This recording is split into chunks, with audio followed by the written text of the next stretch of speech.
All right, everybody. I think I am 1 minute late. Sorry. And as you can recall, we had some stream late points that we added at the end of last stream as well. So we can take a quick look at some updated late points rankings. I used to be so good. I miss those days. I was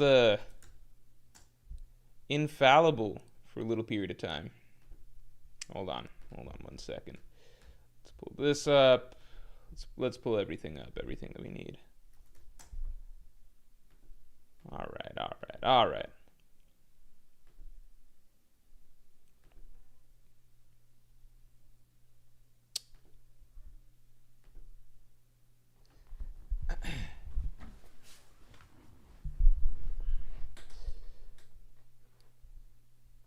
Oh man, my hair is kind of a mess right now. I did get a haircut though. It's generally a good haircut. It's a little messy at the moment. It's generally a good haircut. All right. All right, let's take a look. Let's take a look here.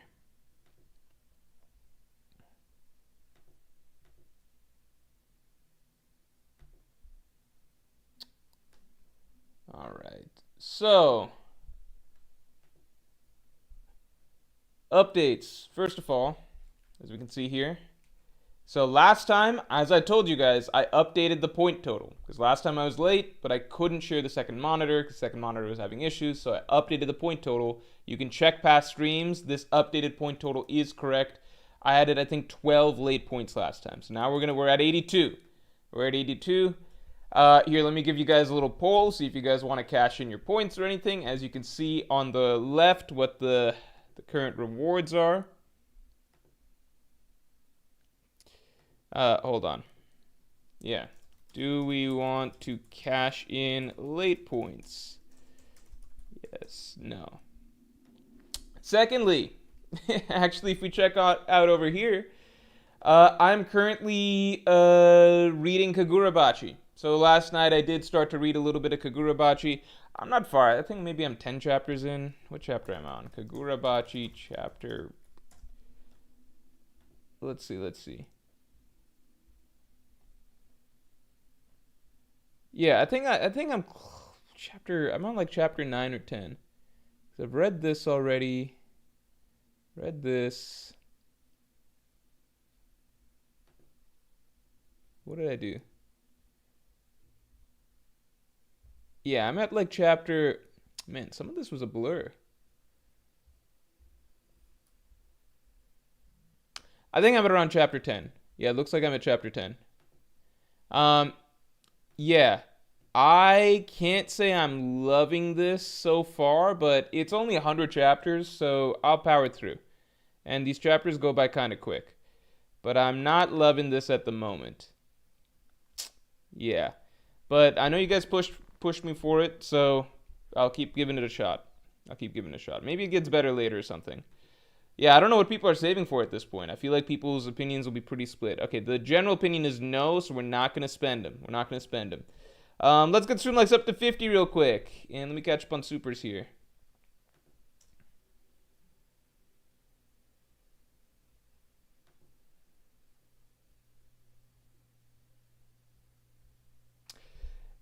Isaway 5885, thank you for joining the Pirate King tier. I really appreciate that. Pirate King, as you know, as I've talked about in many past streams, is basically you get access to obviously all the Yonko tier benefits, but also you get Pirate King podcast every month. So you get to submit your questions for the Pirate King podcast. It's a once a month podcast that I do. Yonko podcast I do every week, so you get access to that anyway. But the Pirate King podcast, that's the big one. Once a month podcast that I do. Usually going at least an hour and a half these days because I'm answering every single Pirate King tier member's question very, very in-depth. Much more in-depth than I have time to on streams. And you can ask about anything, One Piece, other anime, manga, TV shows, movies, real life, some personal life questions within reason, all sorts of stuff, right? So, and that comes out once a month and you get access to all like 30-something previous Pirate King podcasts as well. So there's some interesting stuff there.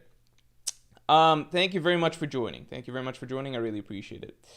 Taptio Treviso, thanks for the 5. You think most of the complaining about the Toby Ropo is due to the fact that they just assume that Emu's the final villain and not Blackbeard?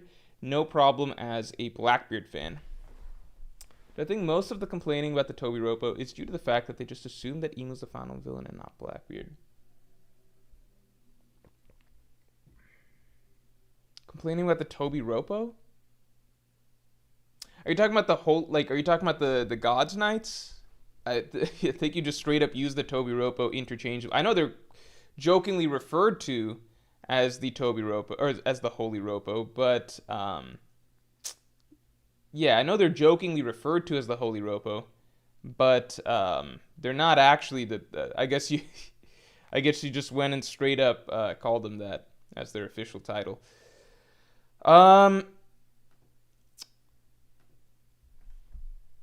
Is most of the complaining, I think so. Yeah, part of it, I guess, is that the assumption that Emu's the final villain and not Blackbeard. But I think also it just goes in, like, even if Emu's not the final villain, right? Even if Emu's not the final villain, then the assumption is that Emu's gonna be, no matter how you spin it, Emu and the Celestial Dragons are the largest force that needs to be defeated, right?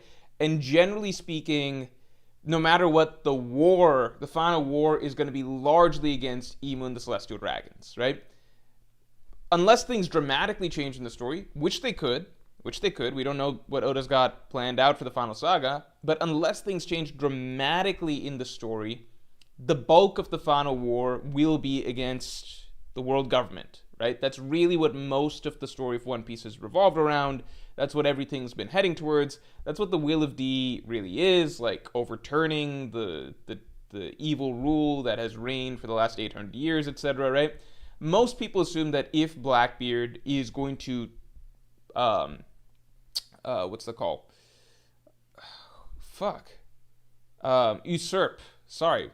My God, I hate when I can't remember simple words. If Blackbeard is going to usurp Emu as the final villain, that will come relatively late in the game, and the going assumption is that it would be like the true final boss sort of situation, but that the general war that's going to happen is still mainly going to be against the world government and the Celestial Dragons, and it might be more so like we're getting through a lot of the forces, but then Blackbeard plays his trump card or whatever and suddenly positions himself as the final big bad.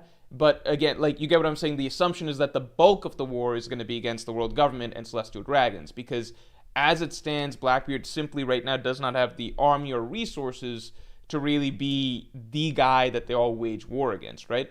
So, like, the scenario that I'm potentially imagining, right? This is maybe not what everybody imagines, but the scenario that I'm potentially imagining is basically, generally speaking, war is happening against world government, Celestial Dragons, yada yada.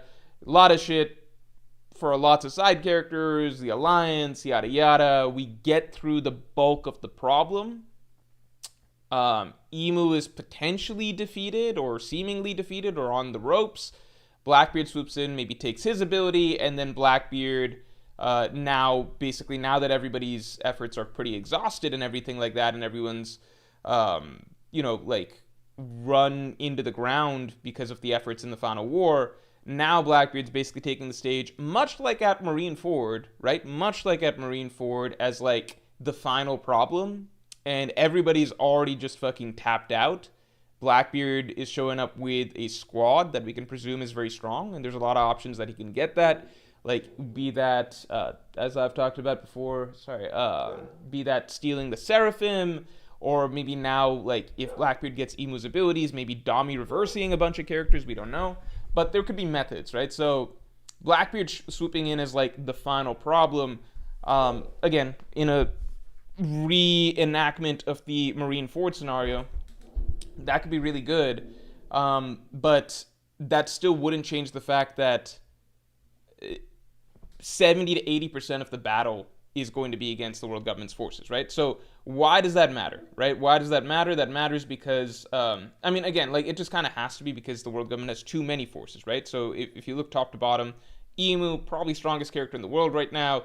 Gorosei, they're not, like, all-time great level or anything like that, but presumably it seems like portrayal-wise, the Gorosei are at least admiral level characters. You could argue maybe potentially higher for someone like Warkiri or something. We don't know, but at least like a solid set of admiral level characters, right? And then you've got obviously the Gods Knights. You've got CP0. You've got currently the entire Marines, which is an insane force, right? Like that's several more admirals, a ton of vice admirals, like all sorts of like it's the fucking Marines, right? Like it's the largest army in the world. And then you got the foot soldiers like Pacifista, like hundreds of Pacifista, right? Each one worth a battleship. So Blackbeard's just not in a position to be the main villain of the war for the vast majority of it, right? So that's why people are really looking at these Celestial Dragons with more of a critical eye. But here's the thing, right? Like, I think people just complaining about the Holy Ropo or whatever. I think that there's no reason to complain because they're as strong as you would want them to be, right? Because if they're any stronger than this, then they just can't. The good guys could never win the war. Because, like, look, let's really break this down, right? So I'll just do this here real quick, right? Because you got Emu,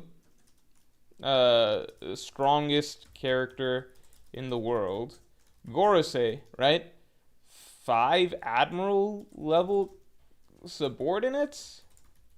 Like, that's crazy. Because the Marines, in and of themselves, they have, like, 3 admiral level characters, and we all view that as a big deal, right? So, like, 5 Gorosei, that's a huge deal, right? And then you get down to God's Knights. Like, it seems like, what is it, 8? There should be 8 God's Knights, right? 8 first mate-ish level characters, right? That's a very stacked core squad, right? Like, I think people are treating the Gods Knights are not. They're a step down from Emu's core subordinates, right? They're one step down. The Gorosei are the top subordinates, right? Like if you're treating it like a Yonko level crew, right? Yonko level crew or something, right? Then you got your captain, super strong. No one can really beat him. Then these are the equivalent of Yonko commanders, essentially the Gorosei, right? Except they are all stronger than Yonko commanders, right? Because this is Final War shit. And then, yeah, the Gods Knights, it just doesn't make sense to really. They're the Toby Rope of the Final War, right? That's it. It's just the way that scaling inherently kind of has to go, that they can't all be. If these were all, like, if the Gods Knights were, like, 8 fucking admiral level characters, right? 8 admiral level characters, right? The whole story ends, right? I mean, I'm sure Oda could find a way to swing things, but, like, you can't defeat 13 Kizarus. Like, Luffy was going whatever difficulty with 1 Kizaru, And Luffy's fucking Yonko now, right? So I feel like people just gotta look at it a little bit more. Shit. I think people forget what I think I think what we're supposed to be perceiving right now is, holy shit, like, you go to, like, Emu's lower level subordinates, right, are essentially capable of soloing Elbaf, right, from what we saw with killing him, or, like, low diffing the half the Straw Hat Pirates, right? Like, Emu's lower level subordinates are similar to probably first mate level characters. That's supposed to be the crazy thing, right? Like, where someone like Marco or Katakuri would be, like, the cream of the crop, the absolute best of a Yonko Empire, those level characters would essentially just be lower level officers when it comes to Emu's final squad, right? That's kind of the perspective, to me, that needs to be kept in mind for the Gods Knights. But I feel like people view them as supposed to be being, like, I don't know, like all admiral level characters, which just wouldn't work,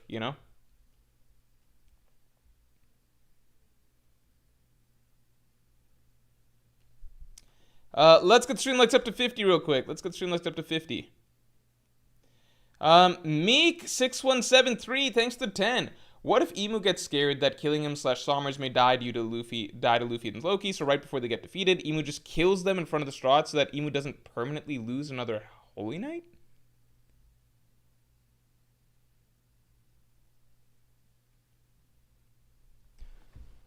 I don't get that. So they die either way? Isn't that bad? Are you saying that it are you saying that it's because maybe like when Harold died, it seemed to tax Emu more than like when Saturn? Are you saying that when Emu does it himself, it seems to take less of a toll than if the character is killed by an outside source? I don't think of that. I don't know if that's something that's definite or if it's something that Oda's going to keep consistent in the story. So it's hard to say.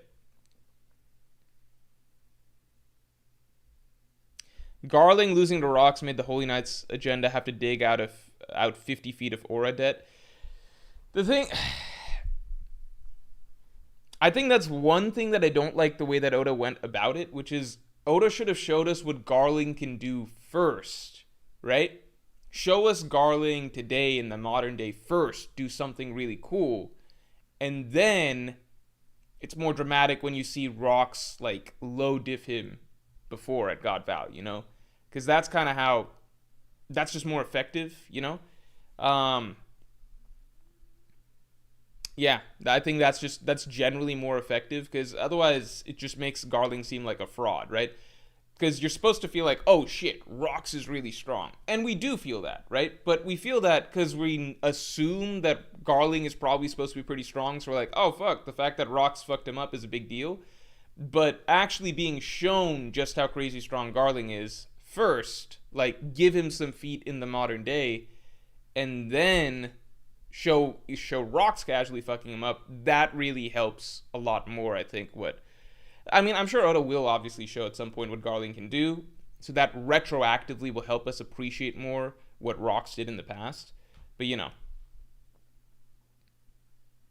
it's not the same thing. Andrew Ainami, thanks for being a Pirate King tier member for 41 months, man. Law Piece was peak. Loki Piece will be peak. Reminder to read Kagurapachi 8 ASAP before you see major spoilers. Reminder to play Lies of P. It's the best Soulsborne. Reminder that this bum slops arc. LMAO reminder, you will hit the bally. Thanks, Andrew. Let's break this down. First of all, I am reading Kagurabachi. I'm just not really enjoying it. But again, I'm only 10 chapters in. It feels very generic to me at the moment, but you know, maybe it'll be good. Would you miss some questions for the Pirate King podcast? Check the comments there. What is going on? What the hell? I'm really sorry. What the fuck?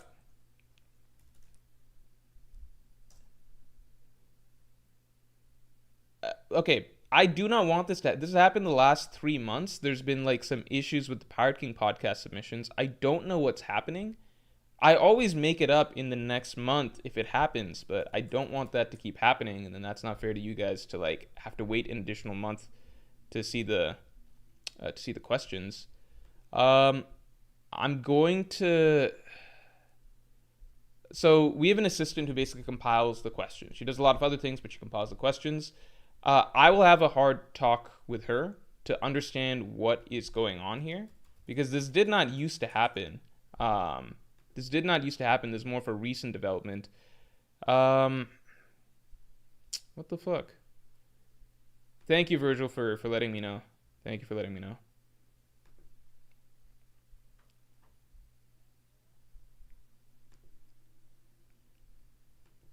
Let me see one thing. Sorry, let me check this right now.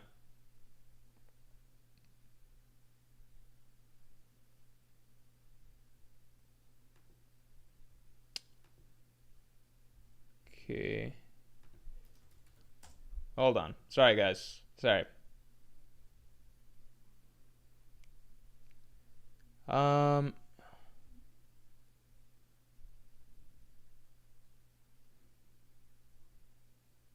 I'm not seeing comments under the latest Pirate King podcast about anything missed. I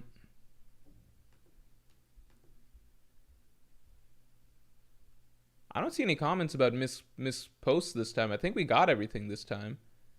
Unless I'm missing something. Hold on. Virgil, could you refer me to what you're seeing? Are you seeing it under the post, the submission post, or the posted podcast? Does that make sense? There were two comments that had a complaint. I saw some comments. Is it under the submissions post, or is it under the podcast itself?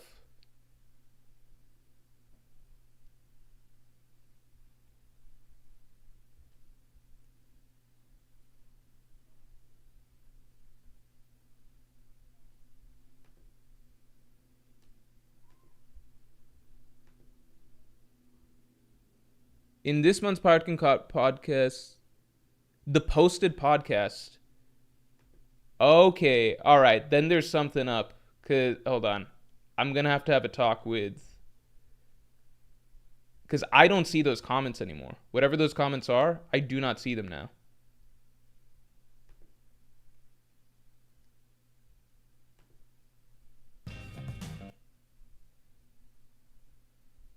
Oh no, I can see it now.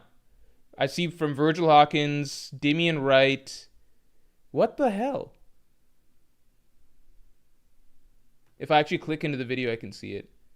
I'm sorry, guys. Hold on. Let me. I'll figure this out before next month's podcast for sure. Because I don't know what is happening here.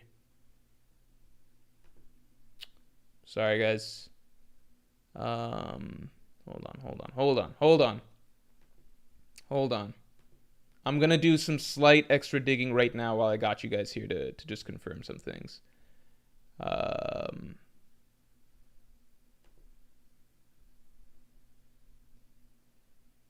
Damian Wright, Virgil Hawkins. Yeah, Virgil Hawkins is. Yeah, your comment is here.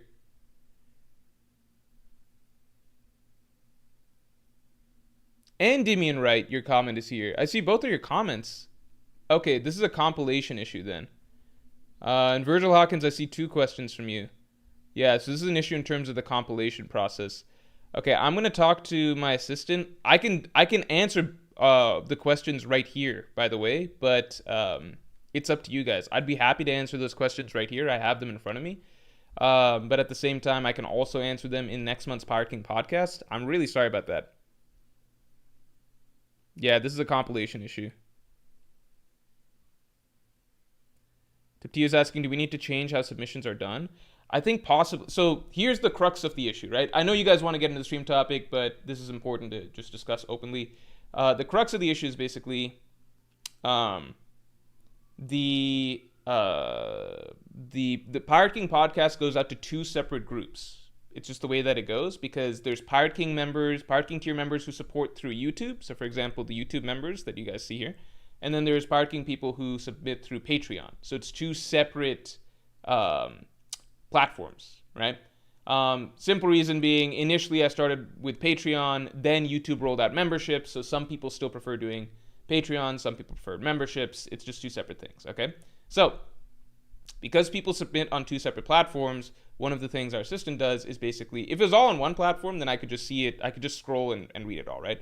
What our assistant does is she basically goes and compiles. So I don't actually read off of YouTube or from Patreon. I have a document that's compiled for me every month, and I just go to that Google Doc where all the questions are. So I think there's an issue with the compilation process. I'm just going to talk to her and make sure that we are compiling it on a specific date so that nothing is missed in the process. I'm sorry about that. Parvision, what's up? Parvision, what's up, man? Dude, it's been a while since I've seen you in chat. Hope you're doing well, man. Oh, Morge looks high tech. That's a big compliment from you, because Parvision usually likes to make fun of me for not being high tech. Oh yeah, the other things I was talking about. Kagurabachi, yeah, when does Kagurabachi get good? Tiptio says, would it be easier to just email the submissions like I do? Hell no. That would make it a million times more complicated, because then it's like sifting through a bunch of emails to make sure everything's compiled. Something would be missed. With this, the simpler fact is just that like everything is either under the YouTube post or under the Patreon post, and then everything's being compiled there. Yeah, hope you've been doing well, man. Anyway. Law Piece was peak. Loki Piece will be peak. We'll see. I do love Loki. Loki's probably my favorite side character in One Piece at this moment. Might be recency bias, but you guys know he was growing on me as a character for some time. Lies of P, it's the best Soulsborne. Yeah, I'm down to play Lies of P. I got to get back into playing. I want to finish out Wukong. What happened is basically I got stuck on a boss in Wukong. This is genuinely never happened to me in playing any of the Soulsborne games before, so I'm very shocked. It's called the Yellow Luong. The Yellow Luong in Wukong. I just got stuck. Because usually it's like, okay, I couldn't beat a boss in a given session. It's a really hard boss. I'll, sleep on it, play it again, right? Did that with Yellow Luong. Got stuck at night. Next day went back, started playing. I was like, okay, I'll knock him out. And I'm just playing. And this was bad too, because I was taking a break from work, right? So it's middle of the day. I'm like, I spent like an hour trying to beat that boss yesterday, but now I got some free time. Let me take a little break. Let me just play. Literally multiple hours go by, and I've not made progress. Or I've made progress, but I'm like, oh my god, what's going on? Like, I was just struggling. This was some weeks back, and then I was like, okay, I think this boss will actually take me some time, so I'm just gonna shelve him for the moment. And then after that, then I had a busy period, so I didn't play the game. And now, anytime I'm like, oh, I want to go back to play Black Myth, I'm like, yeah, but then I'm going to have to play Yellow Luong, so it's not going to be, like, relaxing. So it's not something that I want to do when I'm, like, tired at the end of a long day. So I think maybe this weekend I'll carve out some time and be like, okay, let me knock this guy out. But yeah, I want to finish Black Myth. Then maybe I'll play Elden Ring, and then maybe I might try Lies of P or something like that. Here, let's take a quick look at our LBAF character rankings. Also, Tio Trevisa, thanks to two. As a Kagurabachi fan from Chapter 1, I'm glad to see you read. So here's what I would say. I remember when Kagurabachi first came out, everyone was making fun. It was the most mocked manga from its first chapter because people were just memeing on the main character's design and his perceived edgy attitude. I read Chapter 1. I thought Chapter 1's a perfectly fine chapter, and it had a gorgeous, like, action spread at the end. I thought it was, like, a fine it's, like, a very average, typical shonen chapter. And then over time, I heard that people actually started to turn around and genuinely begin to like Kagurabachi. So now I've gone and read, and yeah, the first 10 chapters don't feel anything special to me. I don't like the art style, except it's tricky because it's kind of like, I don't like the art style. It actually feels very, very, very low level to me, but then it feels like the artist really turns it on when it comes to, like, action, specifically spreads. He's got some great action spreads, like, very, very dynamic, like, visually dynamic action spreads. So it kind of reminds me of how, like, in anime, lots of times, like, you get, like, scene after scene where it's, like, just really low effort artwork or, like, animation, but then suddenly it turns it on, and it's, like, Sakuga animation, as people say, right?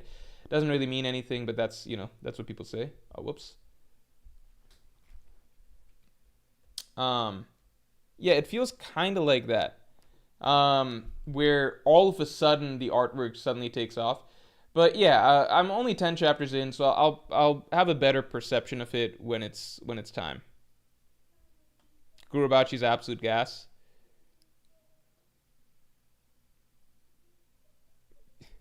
Yo, Morge got all the drip on his background. Where is his drip? You know what? That's a perfect time to let the people know. All right, everybody. Just a quick reminder. We've got an insane deal going at the moment. An absolutely insane deal. This deal goes away after this month. It's gone after this month. For real. We are not doing hoodie deals after this month. No fucking joke. You can get your Admiral hoodies right now. We've got a crazy deal going off. Every single hoodie is $80 off only for this month. And you can buy two and get one free. So you can buy two discounted hoodies and get the third one free. You can complete your entire collection. So definitely go check this out. This is the only time that you're going to be able to get the hoodies at this cost. And I'm being very sincere because the production process for the hoodies is very, very different than the posters. We've got a lot of different things going on for these, basically. So if you want these hoodies, these are very, very high quality premium hoodies. Patterns are knitted in, 100% cotton. These are really, really solid, thick hoodies. So yeah, if you want to get all of them, this is the time to get them. Make sure you get them now while the deal is still available. Here, let me drop it for you guys. Let me drop it for the people.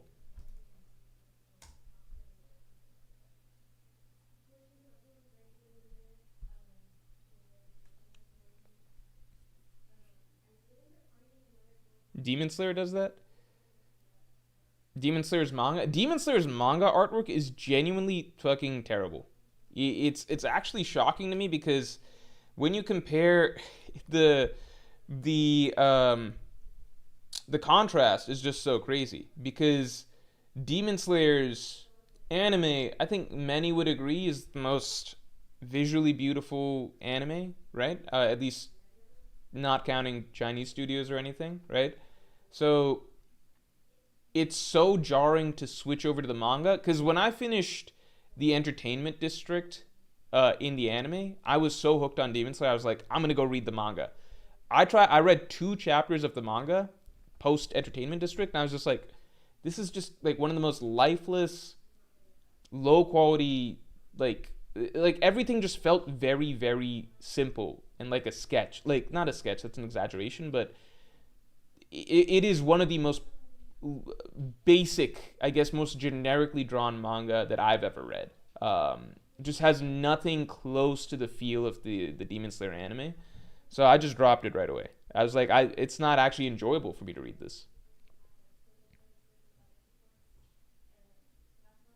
Demon Slayer manga is a unique art style? No. I mean, everything's technically unique in that nobody else technically draws like that, but the art style is very, very. It's like the most. It's genuinely up there for most basic art style that I've seen in a shonen manga.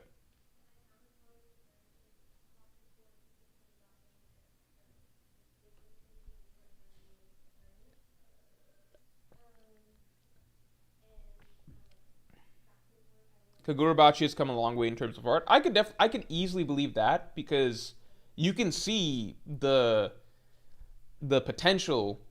You know, you can see the peaks of the mangaka's artwork very easily. Like you can see how good it is when he goes hard on a spread.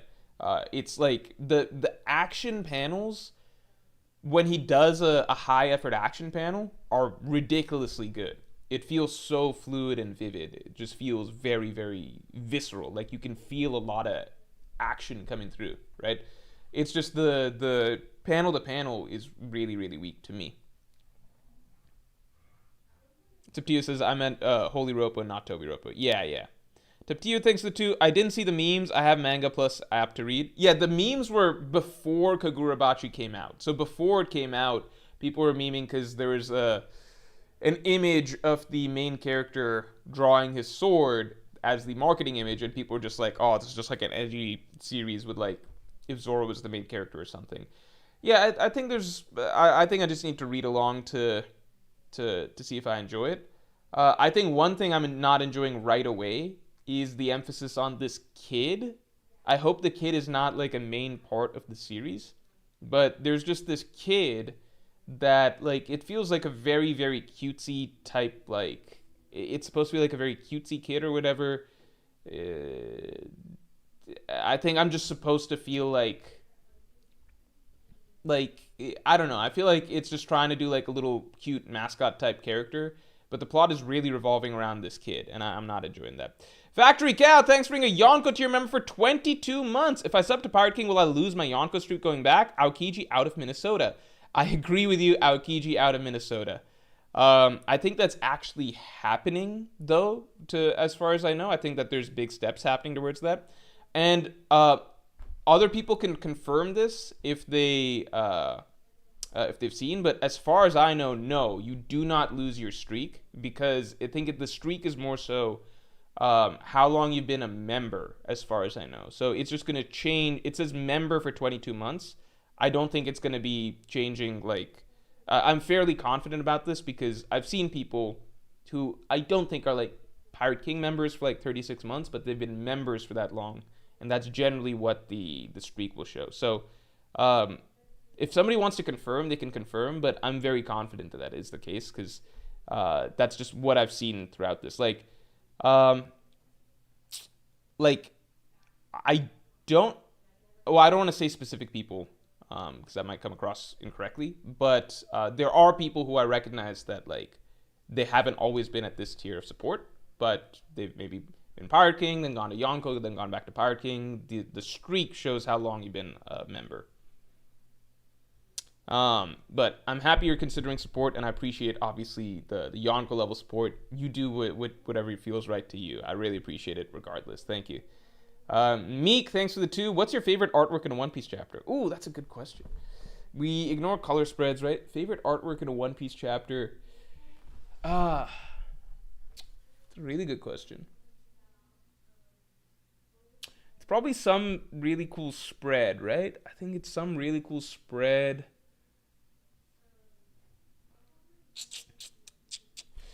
Let's take a look. One Piece best best spreads. Let's see. One Piece best artwork.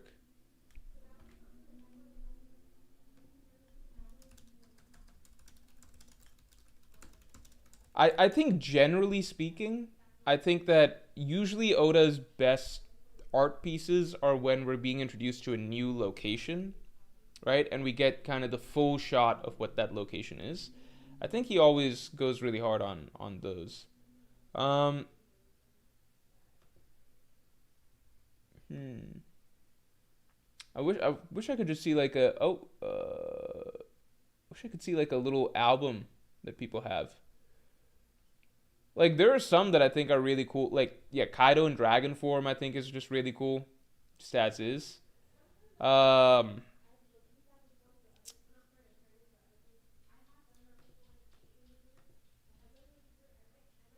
yeah,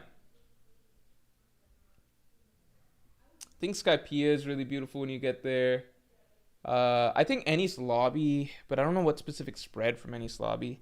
Um, the City of Gold is obviously very beautiful. It's hard. I'm looking at some threads where people have compiled some. I think Whole Cake, like our first shot of Whole Cake is really good. First shot of Zoe is really good. Uh, I think Whole Cake is got some of the best spreads.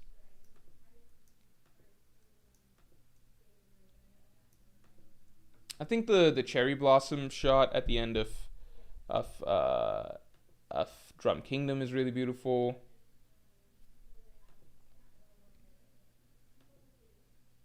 Yeah, there's just too many good ones.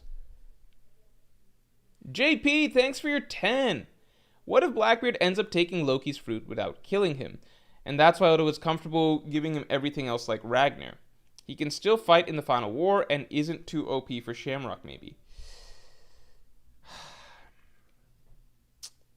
Blackbeard stealing that fruit would be cool. I guess I just don't think of Blackbeard as like a dragon, personally. But I guess it could make sense. The other thing is the red line. Like, does that mean that Blackbeard's going to be fighting the serpent in the red line? I don't know. I don't know if that feels right. The Elbaf and Loki spreads being the same chapter blows my mind. Yeah, that's like a really high point in terms of One Piece art that Oda did those back to back. Also, let's get the likes up to 50 real quick. Also, here, let me share this. Let me share this. Here's the ranking I got. I think right now I feel like what I'm leaning towards is I feel like Blackbeard will take Emu's ability. That's what I'm leaning towards. I think Blackbeard stealing Emu's ability might be more likely.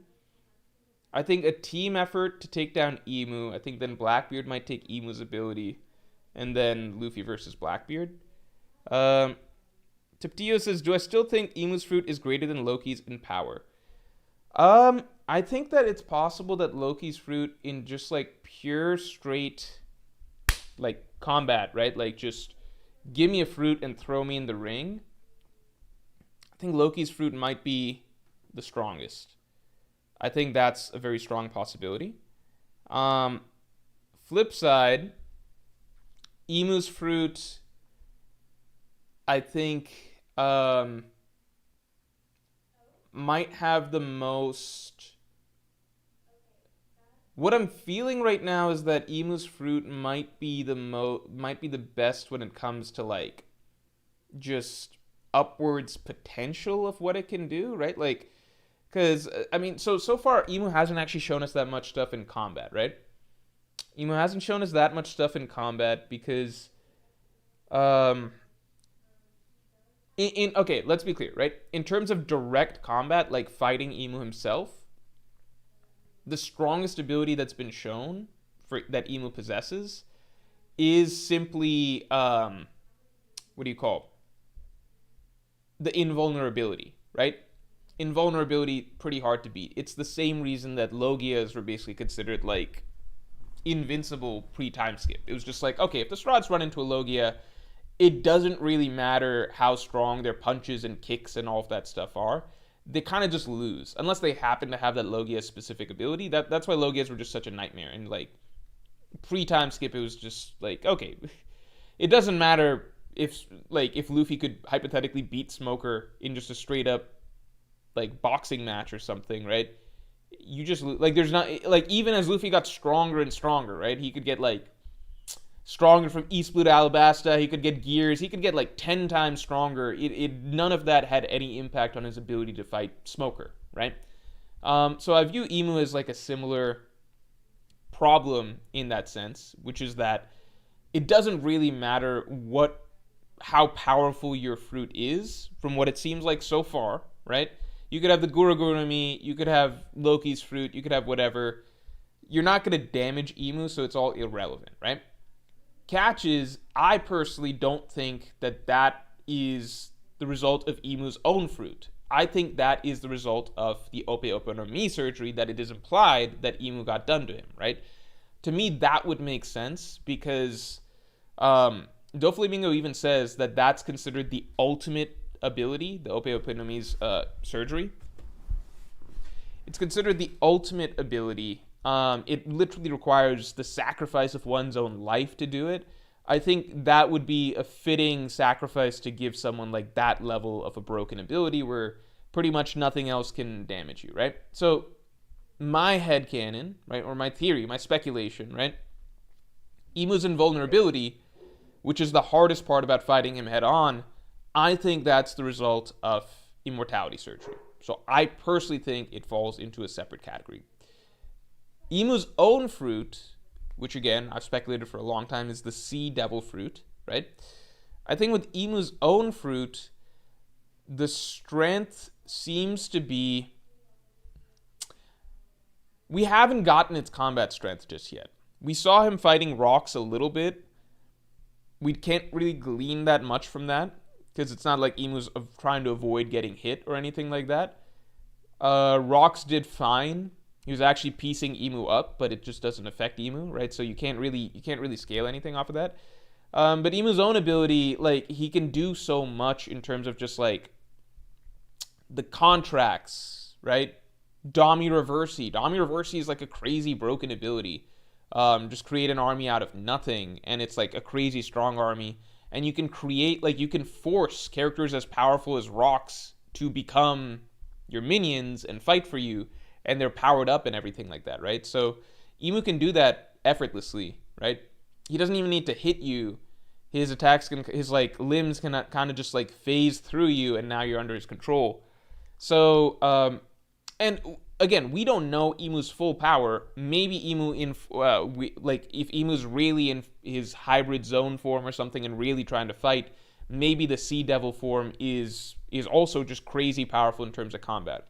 But I would say right now, just from the things we've seen very little. Just from the things we'd seen, if we're saying at face value, maybe Loki's fruit is the strongest in terms of just straight brute power. Emu's fruit would be the most powerful overall because it just has such expansive potential in terms of being able to create these armies and these superpowered minions. And like, if you look at the entire roster, like if you look at the Gorosei and the God's Knights and like all the Dami Reversi creatures and like being able to Dami Reversi, like if you look at Imu's full arsenal of things he can do, overall that's probably the most dangerous ability. Because like, put it this way, Imu could probably Dami Reversi Loki, right? There's no reason that he couldn't do that. So with that logic, like Loki's obviously stronger than Harold and stuff, but a lot of that is the fruits, like Ragnar and the dragon fruit, right? Like Loki just as himself, I don't think his hockey's like on a. We have no idea. We have no comparison, but like if his hockey's probably not like on a different level than Rox and Harold, right? Or if it is stronger, probably not by that much. So Loki could presumably be Dami Reversi'd by Imu. So if you consider that, then it's like, well, which fruit's stronger? I'd say brute force, probably Loki. But Imu's just got the better abilities overall, and that's just from what we've seen. So maybe when it comes time for Imu in combat, his fruits maybe also the best in combat. We don't know. Also, let's get stream likes up to 50 real quick. Let's get stream likes up to 50. 1 second. Let me refresh this.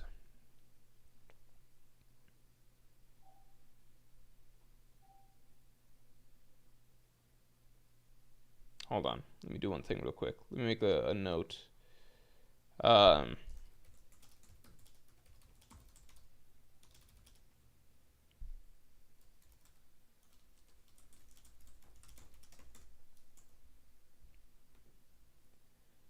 Okay. Yeah, continuing on. Okay. So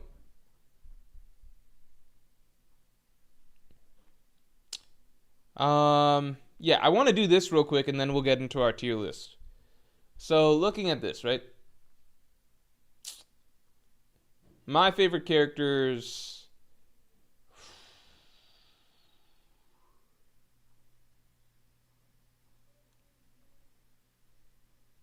No, you know what? To really do this justice will take too long because this last couple chapters moved around too many characters for me.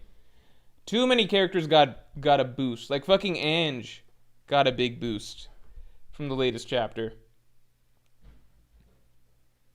A lot of characters got bumped up here. This is too hard to do right now. I think for the sake of time we might have to get to our tier list. I apologize guys, but this is a very involved that's a very involved task right there. All right, continuing on. Let me catch these supers. Tiptia, thanks for the 2. Oh, no, we covered this. JP, thanks for the 5. Would you rather have Law get a Gorosei matchup or die to undo Imu's immortality if it's possible? Die to undo Imu's immortality, for sure. Yeah, die to undo Imu's immortality. I think that checks off a lot of things. I think it justifies Law's like random and really extensive inclusion in the story. Because he doesn't serve a purpose, right? Like, to me, Law's a really random character that really began to dominate the story. Because I've said so many Law rants, but if I were to just show you guys to understand where I'm coming from.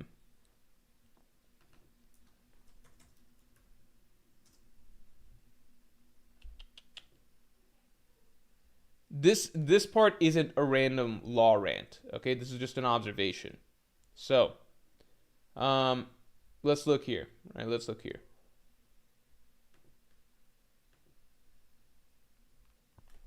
Like, you remember when Oda said that he's surprised that Law became so important? So, I'd say everybody in this spread, right? Like, Law should be in this spread, obviously. Like, he's got more screen time than every single character here, except for Luffy. He's dominated the narrative in a way that none of these other characters have. He's obviously, Law is the biggest side character in One Piece, without a question, right? It's objectively true. The biggest side character in One Piece. You could argue he's long since passed side character status. He outstrips a lot of the Straw Hats in terms of, like there was some Reddit posts and stuff done. He's got more panel time than some of the fucking Straw Hats. I don't know if that's still true, because that was, like, a couple arcs ago, but... this is in total. Like, the entirety of One Piece, Law somehow had more panel time than some of the later edition Straw Hats, right? So these are all ultimately side characters. Law is the only side character in the series that ultimately transcended that level and can be definitively called a main character, right? Shanks feels important, but he's been in like 6 chapters, right? But the only reason Law is not in this spread is because at the moment Oda has pretended to eliminate him from the story. It's like, Trafalgar Law and his crew defeated. Like he's giving a sense of like, like Law is out of the count. We can obviously expect Law to make it back into the story, right? Kid is the character that we actually don't know. He's actually like a 50-50 shot. Law, we know, is going to keep going, right? Now, the issue with Law is that not only is he much more important, or not much more important, important is the wrong word, not only is he much more of a main character than any of the other characters in here, he's a main character, but it feels random to me that he's a main character. Because if I look at all of this stuff, right, everything makes sense. Because it's like Shanks, character from literally chapter 1, one of the 4 emperors of the sea, the inheritor of Roger's will, the mentor to Luffy, right? Like, everybody at the top, these are all emperors of the sea. This is like Luffy's big good figure, and then this is like Luffy's potential arch nemesis. And then Buggy is the one that feels a little bit random, but he is emperor of the sea, and it's pushing the entire former Shichibukai plot with Mihawk, etc. Like, lots of important stuff here, right? Then everyone down below, revolutionary, right? Marine like leader of the Marines, and then the future of the Marines, right? You've got Aokiji. We don't know what his thing is, so like he's a big X factor, but we know it's set to be like really big and pivotal in the story. And then you got Gorosei and Imu, right? Law is a character who is just as much of a player. Like, you can also expand outside of this. Who are the other characters if we wanted to expand this, who else would we think, right? Shirahoshi, obviously fucking ancient weapon, right? Vivi, right? She's technically a Straw Hat. We know very important. The Nefertari Lily plotline, very important to this stuff, right? To Imu. Momonosuke, leader of Wano. We know Wano is going to be very, very important in the final war. And now Loki. Loki's in the fucking mural, right? Law is really random to me because he's a side character that got elevated to an obscene status as a main character of the story, essentially. But he doesn't make sense to me as to where he fit. Like, why is he so important? Like, there's nothing. He's a supernova, so he's another one of Luffy's contemporaries, but Oda doesn't actually write him as Luffy's rival, right? Like, it'd be one thing, like, if you had Kid, and Kid was still being a big part of the story, it would make sense, because it's like, well, Kid's Luffy's rival, so that is in and of itself its own role. But Law isn't one of Luffy's rivals.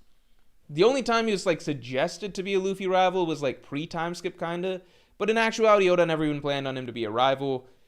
He's not a Conqueror's Haki user or anything like that, right? Like, he's just a random fucking pirate.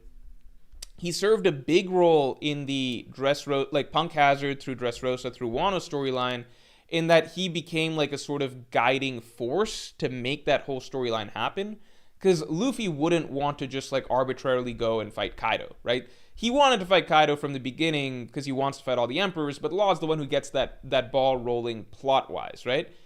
I would argue Law ultimately wasn't necessary because that plot would have happened anyway thanks to the samurai like Kinemon and Momonosuke, but maybe Oda just had like extra factors.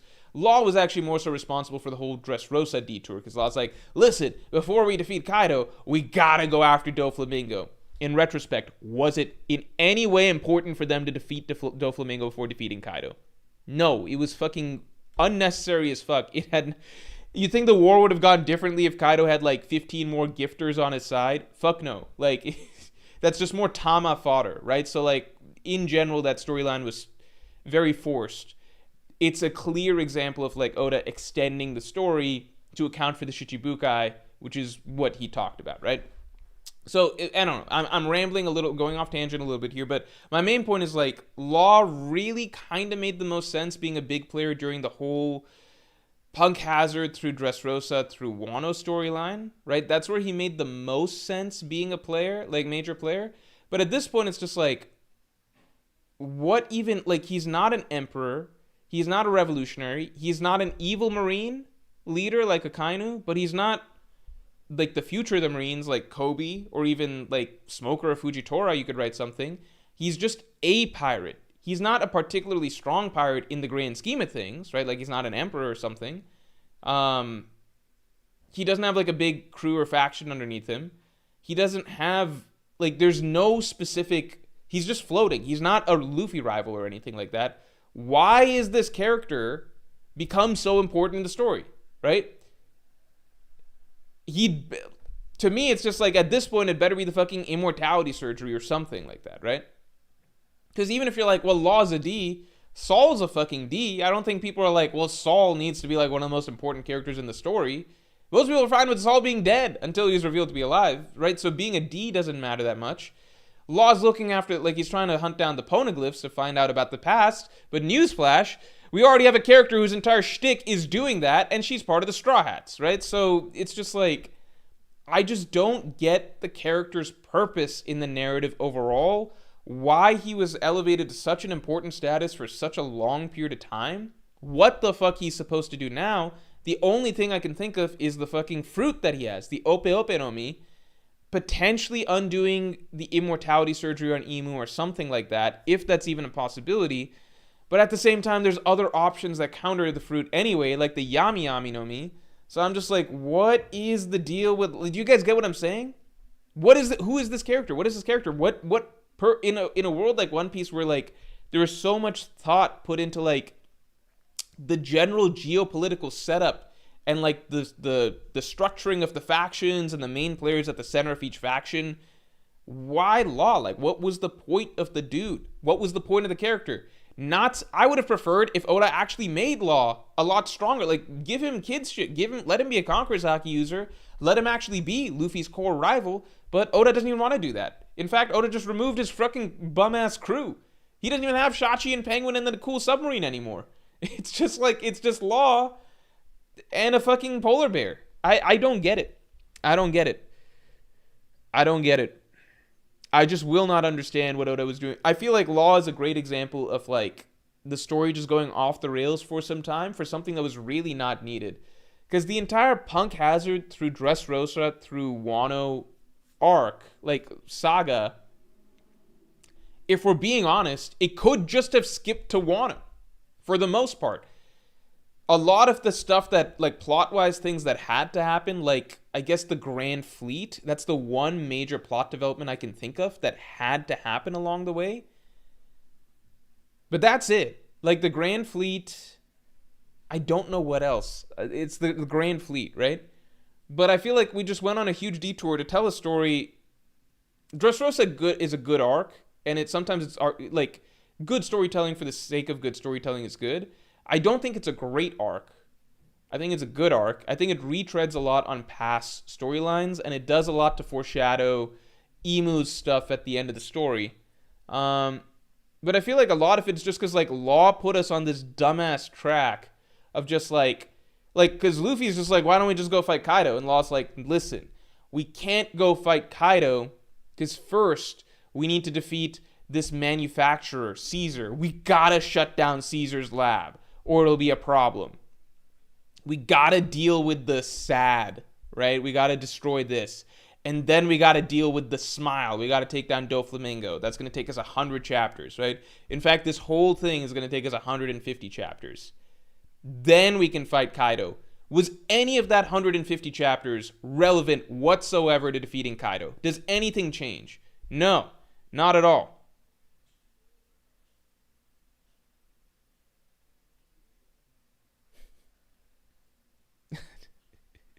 Luffy had to gradually beat stronger enemies, though. Again, actually, Punk Hazard and Dressrosa is irrelevant to that. Because Luffy entering Whole Cake Island is exactly as strong as he was leaving for Fishman Island. He doesn't actually get any upgrades till the Katakuri fight. That's the first time he's trying to improve, right? Because before that, he's pretty much just using Gear 2nd, Gear 3rd, fighting Mickey Mouse villains like Caesar, Chinjao, honestly having more trouble than he needed to. Doflamingo is the first villain that forces him to pull out Gear 4th, but it's not like Gear 4th Luffy is essentially the same in Dressrosa as he was against Cracker, right? So we can just fast forward to that point, you know? Uh, like, do you get what I'm saying? Like, Luffy was already as strong as he was going to be heading into Whole Cake Island from the moment that he stepped off of Rusakena, right? And what's interesting is that this is actually true of the entire Straw Hat crew, except for Usopp. All the Straw Hats, except for Luffy, have their first power-up except for Luffy and Usopp, have their first power-up in Wano. That's fucking insane. Like, the 150 chapters, they're not for the Straw Hats to, like, get harder fights and get stronger. It's for Zoro to aura farm against Monet and against Pika. It's for Robin to not do anything. It's for Frankie to have a gag fight with Senor Pink, where Frankie doesn't even use most of his artillery. And half the Straw Hats are fucking shipped off to Whole Cake Island or Zoe prematurely. They're not even meant to participate in the Dressrosa fights, you know? I actually think, like, this is actually kind of revelatory to me right now, which is, I genuinely think, the more I'm thinking about, like, Oda said that the story really expanded once he came up with, like, a lot of Shichibuka storylines. I think that's actually, I think the entire Punk Hazard through Dressrosa storyline is something that Oda invented as a buffer before getting to Big Mom and Kaido, which Oda probably didn't originally have in his plans. I would be willing to bet a lot of money on that. I don't know at what point Oda came up with that stuff, but if you just look at it, the plot reason that we're given for being in those storylines is that this is all lead up to the Wano arc. It is not necessarily lead up to the Wano arc. The major plot events that happen in those arcs do not have almost any real impact on the Wano storyline. We could have been airdropped into the Wano storyline, and most things remain the same, right? Plot-wise, right? They do not serve the Straw Hats progression, because the Straw Hats do not really develop as characters over those two storylines, except for Usopp in Dressrosa, right?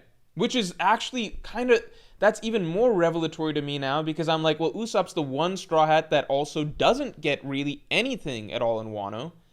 So it's kind of funny how that trade-off happens. Anyway, the Straw Hats do not progress character-wise in those two arcs, and they do not progress strength-wise in those two arcs. Even Luffy does not progress strength-wise. He already had Gear 4th. Doflamingo was just the first character to push him to use Gear 4th, you know? Meek says, we need Dressrosa because that's where Contra and the other scabbards waited for Kinemon and Momo, no? Yeah, but that's kind of going along with my point, which is like, we could have, that's Oda coming up with little reasons to, like, justify being in those arcs, but plot-wise, he could have just given us Kinemon, Momonosuke, and Kanjuro right off the bat. And remember, plot-wise, there are only even supposed to be 4 scabbards, so, like, the whole 9 scabbards thing is kind of made up, you know? Obviously, the whole story's made up, but that's kind of stuff that I feel like Oda realized that he wants to pad out the story leading up to Wano, and so therefore he came up with, like, the idea that, well, what if the scabbards are randomly, they're just split up, right? Because they actually all got sent to the present together, and then we're just told, basically, in, like, a one-page backstory, it's like, we got sent back together, but then we got split up, right? I don't know. Oda wanted Doflamingo to be a Kaido subordinate in Wano. I think Hanafuda is a tribute to that original plan. I think that is all very likely. Sorry, I know I'm getting on a bit of a tangent there, but it just made me think more about Law and Law's bizarre positioning in the story. Because every other character, Oda's just, like, look at these characters. There's so many major side characters in One Piece, but they all have a purpose, like, they're all built into the narrative, like, they're all built into the broader plot. Like, the plot has set up 4 different empires, pirate empires, that are vying for the One Piece, but then at the same time, there's the ultimate enemy, which is the world government that has to be fought against, but at the same time, there's a revolutionary force that's fighting against that, right? And everybody kind of falls into that broad spectrum, right? There's various nations that have individual monarchs that are also very important to this, right? The whole geopolitical conflict. And then there's just Law and his polar bear. Not very strong in the grand scheme of things. Not very strong at all. Not very influential. Don't have a faction. Don't have any place in any of this. It's just the fruit. That's the only thing I can think of. It doesn't have an important goal, right? Or a goal that's not a rehash of things that we've seen before, right? So like it's just a rehash. Yeah, we'll get to the topic. I'm catching up on supers. Don't worry. Don't worry. I don't think I missed any super. Yeah. Okay. Continuing on. Dragon X7, thanks for the 5. Do you think the origin of the red line is connected to Emu, or is it separate? It apparently came first, but why do you think it even exists? I personally think that this is a broader thing. I need to let a couple things settle. But I personally think that, because the world got destroyed twice, right? If you go back into my mural video even, I explain what I believe happened, which is that I think the world was first one continent. I think initially got fractured into continents of land, and that happens at the end of the first world. And the red line is created during that period of time. So first, the land of One Piece is broken. Then, at the end of the second world, the entire world is flooded. I think that there's two different sort of calamities or like dark events that happen at the end of the first world and the second world, because One Piece in general is a story showcasing like there's two different evils that have to be dealt with in One Piece. And I think I'm simplifying it here, but I think the first world is basically showing the result of one type of evil, and then the second world is showing the end result of another type of evil. And then at the end of the third world, it's going to resolve both of those aspects of the story. And you can go back a lot of the ideas of like what are the two evils of the world, or the two different types of darkness that can creep into a world. A lot of that is established in Marineford. I talk a lot about it in the Marineford analysis. I think that's why you've got two villains, Blackbeard and Emu, right? Like, I think there's dichotomies right there, right? So part of this I'm saving for a broader analysis video to really break down, but it's ideas that I've touched on in past videos. So do I think the origin of the red line is connected to Emu, or is it separate? I think that it might be connected. Like, I think they might both be a force in conjunction in the end game.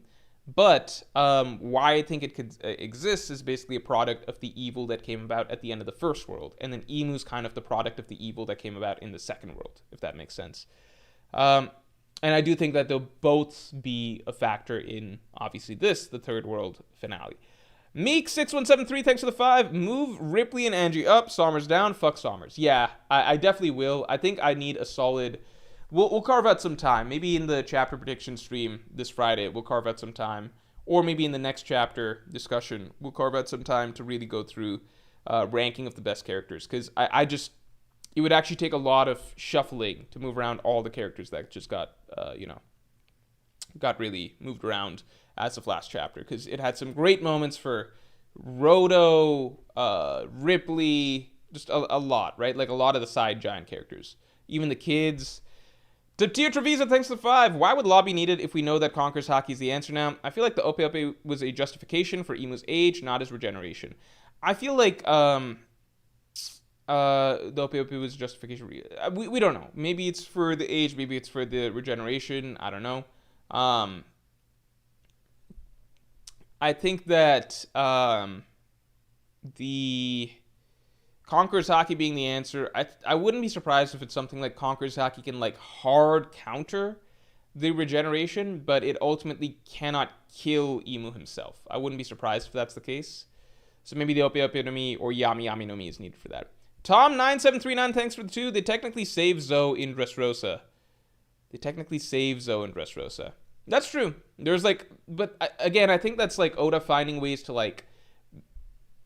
make things feel more important, but you can definitely sit back and see like how a lot of that plot could have just been condensed, right? Because you also don't need, like, if you need the Strats, if you need the Beast Pirates, or sorry, the Zoe citizens to be in debt to the Straw Hats, right? You don't need the whole Doflamingo thing in the first place, because the Strats already come in and save all of Zoe, right? Oda basically wrote it in as like, oh, we owe you a double debt of gratitude because one, you came in and saved us from the poison and all of that stuff, the poison gas, and two, because Jack had to go get Doflamingo, he left Dressrosa, right? But Oda could have invented any reason. Or sorry, because Jack had to go save Doflamingo, he left Zoe, right? But Oda could have invented any reason for Jack leaving, right? So it's not really a, what do you call? It's not really a mandatory. It's just Oda finding ways to work in the justification for why we went to Dressrosa, you know?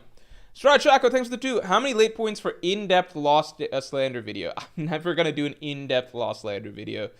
I've done too many of those on streams. There'd be no point. JP, thanks for the 20, man. Holy shit. If you look at Marineford power scaling, it felt like Yonko commanders were just a tier under admirals, and he meant for Luffy to be there post-time skip, and didn't intend to stretch Yonko tier from Dressrosa through Whole Cake Island. I think that that's actually a very, very good point and very, very good argument. Like, a large part of it is that Luffy straight up, the Strides don't improve. That's one of the big things. Like, Wano is the first arc in the post-time skip that pushes all the Strides. Whole Cake Island pushes the Strides, but it doesn't push them to improve. It just puts them under a lot of stress. Luffy's the only one that improves over the course of Whole Cake Island, right? Which I think, by the way, was like a reason that it was one of the things a lot of people wanted out of Whole Cake. Like, a lot of people were expecting Sanji to get a power-up or a good fight or something. I think, like, from the get-go, right, if we look at Oda's big picture plans, right, he probably planned, obviously, the Straw Hats go through Marineford experience, then they're coming out of Fishman Island, and then the story, right, like, the thing that he set up for post-time skip is like, okay, the big bad guys that Oda establishes that are waiting in the New World are the Yonko, right? The Yonko, and then after defeating some Yonko, then we're just having the whole final war, right? That's like probably, if you just go back to Oda's earliest blueprints, right, that kind of follows. And therefore, Oda's planning for the, the Wano arc, where the Strats are fighting Kaido and Big Mom's going down and everything. Like, that's the big arc where they're all going to get their big fights and everything, right? They're going to get their fights, their power-ups. So they're going to come out of the time skip, and then that's the big conflict where we get the big showdown for the Straw Hats after having trained in the time skip, right? But Oda being Oda, he's just too much creativity, so, like, he thinks of a more elaborate plot. He's like, well, what if they don't get to Wano right away? What if there's some reasons that they can't get to Wano? And so we get these arcs, Punk Hazard and Dressrosa, like, supposedly mandatory steps to eventually taking down Kaido, but not really mandatory at all. Like, barely necessary, right? But they take a lot of time, that's for sure. They're going to take a lot of time. So Oda came up with the plots for these storylines, and I think it does a good job in fleshing out the New World, the general conflict. Like, one thing I'll always really appreciate Dressrosa for is that it feels like a New World conflict in the sense that you've got a dash of everything in there. You've got so many characters. You get a taste of what I keep saying the geopolitical conflict, but yeah, like the geopolitical conflict of the One Piece New World is like. Because you got the Marines in there trying to further their agenda, but you got the Revolutionaries also in there trying to further their agenda. You got, obviously, Doflamingo running the show, and he's kind of beholden to Kaido, an emperor.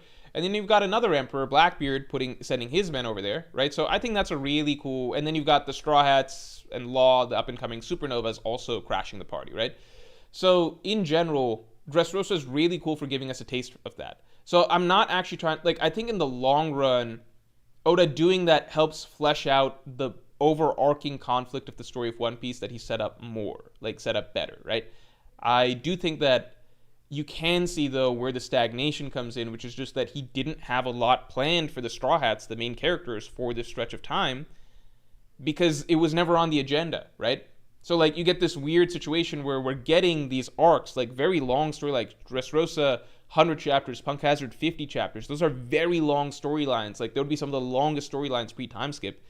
But the Strats aren't getting action. They're not getting meaningful fights. They're not getting power-ups. They're certainly not getting character development because these storylines were invented somewhat retroactively, right? Instead, you're getting stuff like Punk Hazard where the Strats are running for, like, a large portion of the arc. or you're getting Dressrosa, where half the crew is literally just removed from the story because Oda didn't have a plan for this. This wasn't part of the agenda that this stuff would be happening, so he just ships them off. He's like, I don't even know what to do with so many Straw Hats. They're just gone. We don't need them, right? So, I don't know. I don't know. Yeah, like Luffy himself doesn't even improve strength-wise during this period of time. It is just this bizarre scenario where like you come out of the time skip with the Straw Hats having done all of this training, and it's like, okay, do we get to see them in fights? No, because the fights are saved for Wano, but Oda's come up with these in-between arcs that are really long that are going to pad out time to get to Wano. So I think that's something that's maybe a little disappointing. And then it's like, again, that's like why Zora's fights during that time are just aura farming. It's not actually Zora being pushed or fighting someone strong or having to upgrade. And even Luffy kind of sandbags for the first 150 chapters because he doesn't want to pull out his ace trump card Gear 4th, and that's the real thing that he worked on in the time skip, you know? And Doflamingo just becomes essentially, not just becomes is not a fair way to put it, but Doflamingo essentially serves as a glorified Gear 4th, like, hype tool, right? Which I won't say is bad. I think the Doflamingo fight was cool, right? But you know, JP says, bro, the show-off fights for Fishman Island. But then I think if that's the case, everybody views Fishman Island as like one of the most disappointing arcs fight-wise for the Straw Hats, right? When I'm saying like showing what the Straw Hats could do, I don't think anybody was excited to see that happen against literal fodder characters. Like characters who are so weak that not only they're not part of Yonko crews or like any established characters like Doflamingo subordinates or anything like that. They are characters we've never heard of who are made up for Fishman Island, and they're so weak that the only reason we can even justify that they might be strong is that they're taking steroids, but even with the steroids, they're a joke, right? Like, so I think if anything that goes to illustrate the issue, which is that after all of this time waiting for how strong the Straw Hats are, they get some random fodder fights that are over in like a few pages each. And then after that, it's 400 chapters till they get their real fights, right? Fishman Island was meant for the Straw Hats to just show off. Again, it would have been a lot more effective if it was against characters that are like actually have some meaning, you know? Like, fuck up the like, I think fucking up the Doflamingo Pirates would have been perfect, actually. Like, coming out of the time skip, fucking up Doflamingo Pirates or something like that, but it became a very long storyline. Because you don't want to have him fuck up, like, a Yonko crew right away to... I feel like there's a middle ground. Because you don't want to have him, like, fuck up a Yonko crew right away. That just feels too much of a jump, right?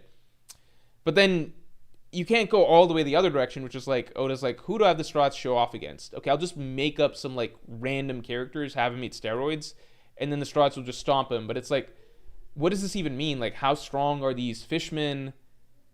Like, are we fighting Arlong Park level fishmen? Even if they're stronger than Arlong Park level fishmen, does that really matter? Like, you know, something that has meaning. Tom9739, thanks to the 2. Technically, only Luffy did. Robin just revealed Demon. Only Luffy did. No, I think all the Straw Hats got stronger in Wano. Not all, sorry. But most of the Straw Hats did. Luffy, obviously. Zoro, obviously. Sanji, obviously. Nami got Zeus. Robin with Demonio, that's always going to be a little bit of a question mark for me. Because I think Robin with Demonio... I don't know if it's confirmed or not that... She might not have had it already. You know, it's hard to say. Like, I don't know if she had it coming out of the time skip or not. Or if that's something that she just developed on the side, you know? It's implied that the Fishman karate attack that she did was something that she'd developed from the time skip and had been kind of saving as her ace up her sleeve. But Demonio, it's entirely possible she didn't have it till like maybe she figured it out at some point in Wano or before Wano. You know, because like pre-time skip, it was established that, you know, just arc to arc, the Straw Hats just get upgrades that we don't see.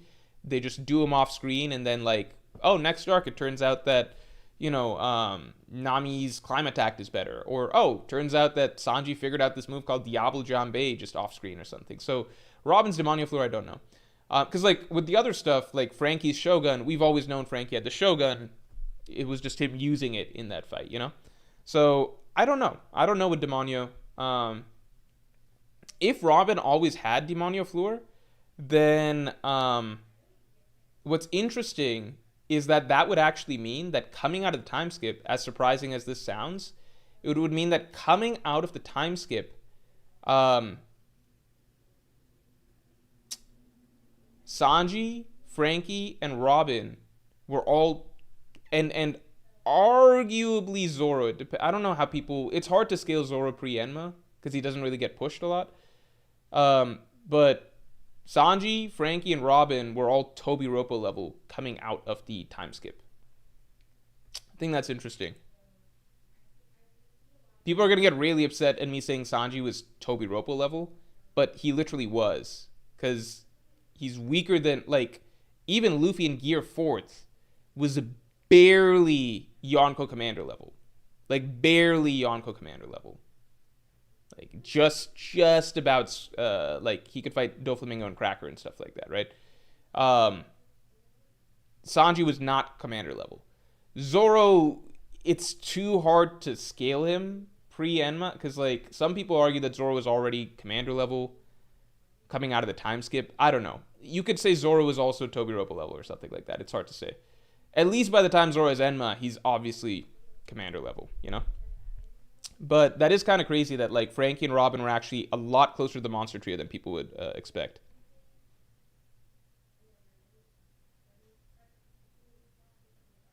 What even is Toby Roppo level, though? So Toby Roppo level, it covers, like, a pretty wide range, because I would say other characters that would fall under Toby Roppo level are also characters like Virgo. Characters like Oven, Daifuku, Perospero. A lot of the strongest characters you will see in, like, a Yonko, what do you call them? In, like, the Yonko generally have their core commanders, and then you go one step down, and then they've got their squad of, like, elite fighters, right?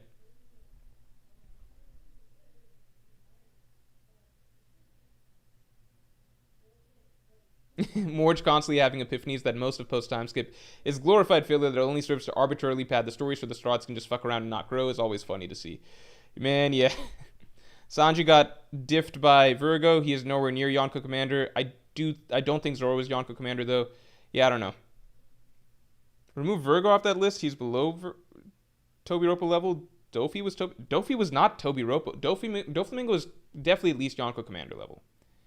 Virgo is clearly Toby Roppo level. I think he's a great example of Toby Roppo level, because you can actually compare Virgo's fight against Sanji to Sanji's fight against Page 1. It lines up pretty evenly. You can also compare it to Sanji's fights against, like, Daifuku. It's all pretty even.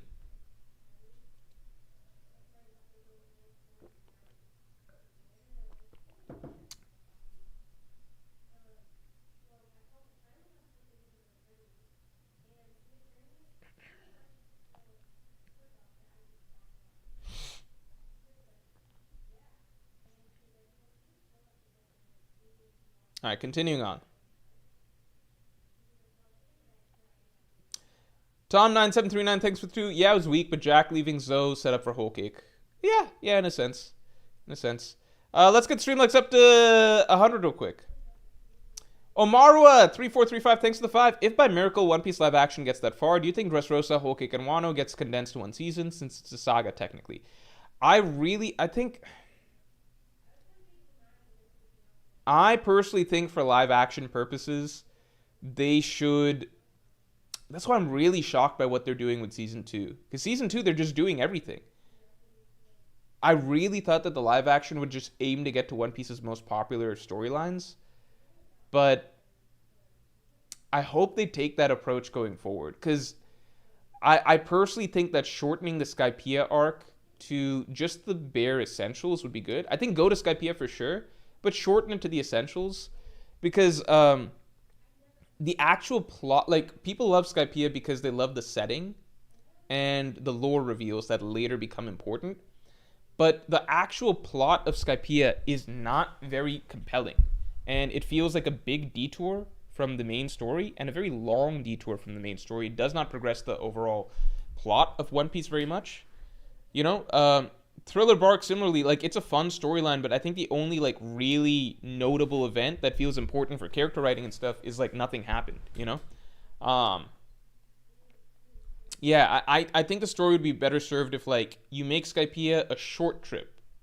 Like I think making it a short trip will be better because the entire plot, like a lot of people claim to be Skypiea lovers now that like Skypiea has gained so much lore relevance, but there's a reason that Skypiea skippers used to be like a thing in the One Piece community because a lot of people fucking skip Skypiea. It's just not that strong of an actual narrative. It's not a very compelling narrative when you're in there.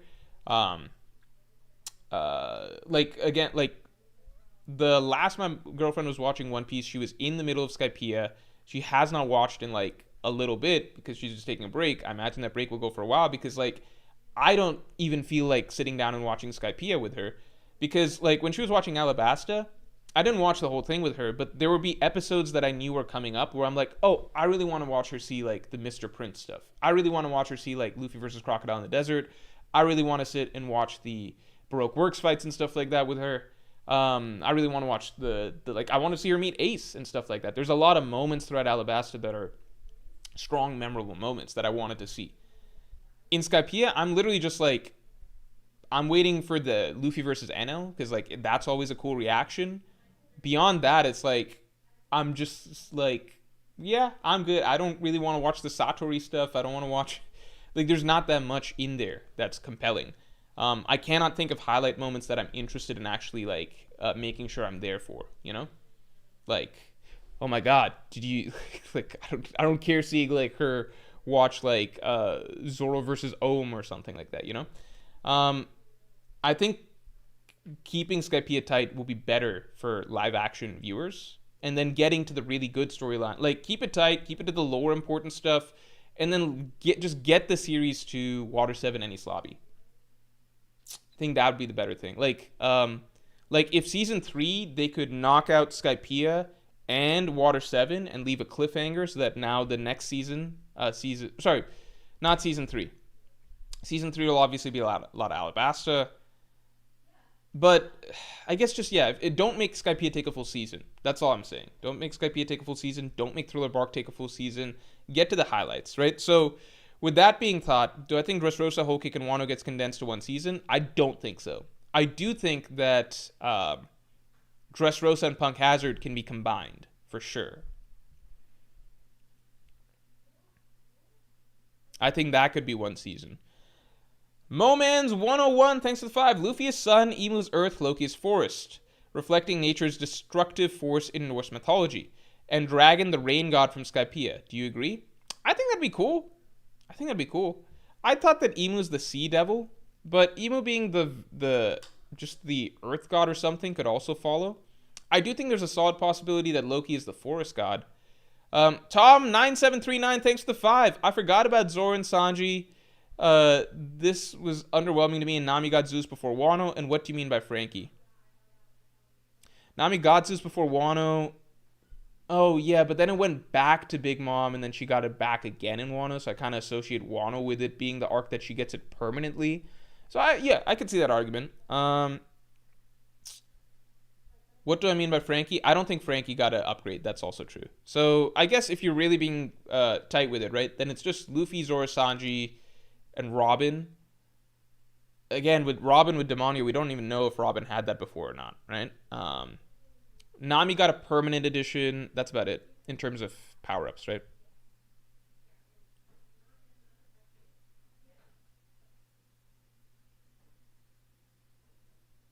Live action should end after Alabasta? Fuck no. It's getting more popular. I'm excited for the One Piece. I'm genuinely very pumped for the One Piece live action. I'm really looking forward to it.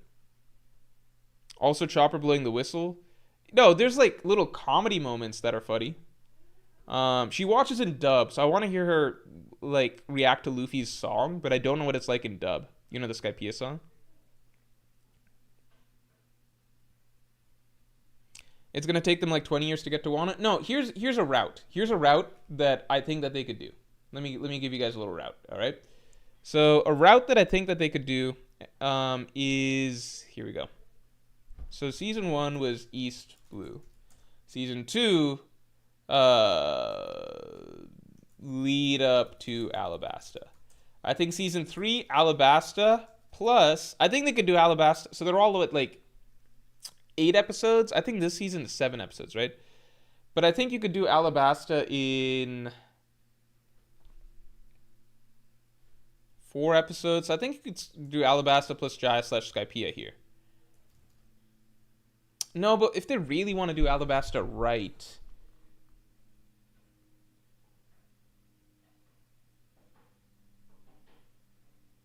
this is me saying if they want to speed run it, right? If they want to speed run it, then I think this is good. Because Alabasta 4 episodes, that's 4 hours. That's pretty long, right? That's pretty good. 4 hours is pretty good, right? Is that enough to do Alabasta justice? What's a similar example? That's like 2 Pirates of the Caribbean movies, right? That's pretty good.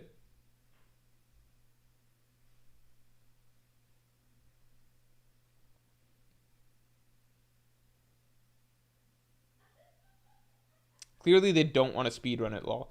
Yeah, that's where I'm really shocked, because like if they wanted to do it fast, then they would have done Alabasta this season. 4 hours is 2.5-ish movies. I'd say it's about 2 movies. Doesn't sound right that Arlong and possibly Wapol are season finale villains, but not Crocodile. I mean, they could do Enel here as well.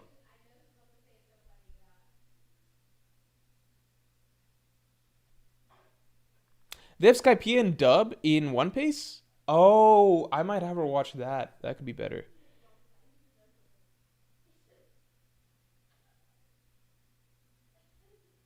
I think they could do Water 7 slash any slobby here. And then I think they could do the Marine 4. I think do 1 episode Thriller Bark. Thriller Bark, 1 ep. Plus Marine Ford Saga. 3 episodes.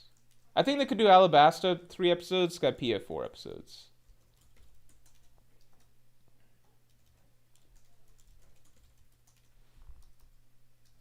Like I think if they wanted to, they could do this in 5 seasons. I think if they wanted to, they could do this. And then I don't know how they do the post time skip, because like I think they should make Fishman Island short. Fishman Island plus I would say fucking skip Punk Hazard, knock out Dressrosa, and make Dressrosa a lot shorter too. I think Wano could be way shorter. Whole cake plus what? This is not realistic at this point. They can't shorten stuff this much. I'm.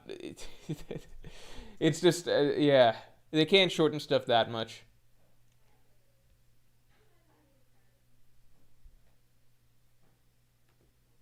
What I'm really shocked about is just season 1. They covered 100 chapters, right? So season 2, I'm just really shocked that like if they tried to go at a 100 chapter pace and were willing to really truncate some arcs, then they could get this whole thing done in like 10 seasons, I think. Bro forgot Impel Down and all this. Thriller Bark 1 episode is crazy. Thriller Bark is not important for the general story that much. But yeah, Thriller Bark they can't do in 1 episode. They couldn't even do Syrup Village in 1 episode.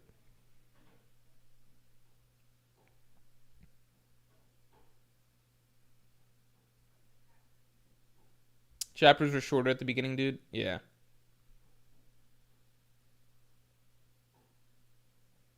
Yeah, Thriller Bark. I was being crazy with Thriller Bark being 1 episode. I do think that if they do Thriller Bark, I think they should just cut down things. Like, cut down the Oars fight. Like, there's certain things that just aren't that important for the overall One Piece plot. Not that important for the characters either. I think those are the things that can be cut. Chris Morales says, I think they lowered the chapters adapted because some moments felt rushed in season 1. But the catch is that season 1, they also added a lot of original stuff. Because I know some people are like, yeah, they covered 100 chapters, but they cut some stuff. But I don't think they cut stuff so much as replaced it. Because the entire Kobe Garp storyline, which is a very, like, that takes up a huge amount of screen time in season 1, that was completely made up. Like, they had a lot more time to work with, actually. But they chose to cut stuff and replace it with Kobe and Garp stuff, if that makes sense. So, like, it's not like, yeah, technically speaking, the 100 chapters aren't adapted, like, in full to those episodes, but they easily could have, is what I'm saying. Like, they had the time to do it. The simple choice that they went with was to instead cut stuff to make room for an original storyline, which was the Kobe Garp storyline.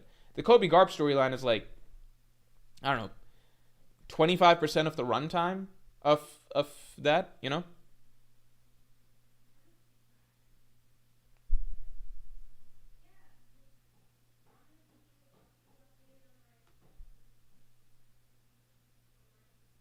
Yeah. Let's get stream likes up to 100 real quick.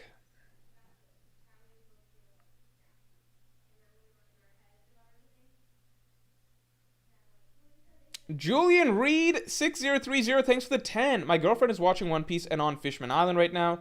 The arc that made her lock in was Skypiea. She went from Skypiea to Fishman Island in 2 months. She cried during Nolan and Kogara's backstory. She's here for the long haul for sure. I think the Nolan Kogara backstory will be something that will definitely hit, because I think it hits for most people. Tom, thanks to the 2, 1 season for each level of Impel Down. I think that'd be really good pacing, Tom. Haven't started stream topic? Yeah, let's get into the stream topic. But hold on. Let me pull up a good little list for this. Give me a second. One second. So I actually found the best One Piece tier list ever. Found like the best One Piece tier list ever. It has like all the characters, but I guess it'll be better if I find one that just has the Devil Fruit users. Let me pick one that just has the Devil Fruit users.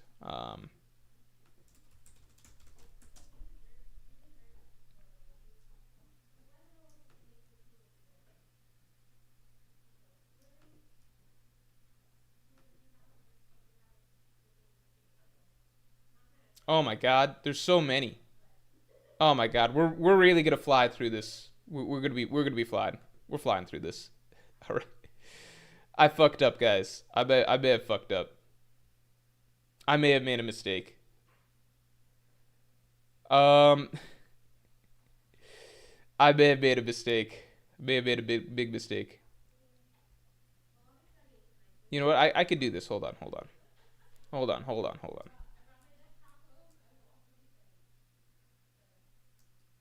Oh, this seems to include some non-canon characters, so sorry. I'll show you guys what I'm seeing in a second.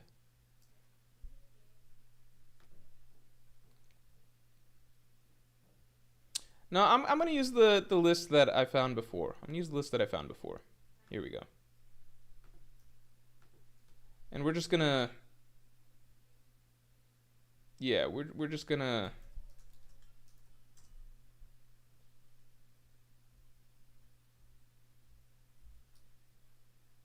yeah, we're just gonna sort through to get all the Devil Fruit users out of this. All right, yeah, we'll use my little list. All right, okay. Here we go.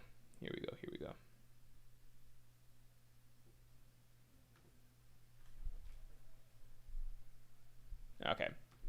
Give me a second to sort this.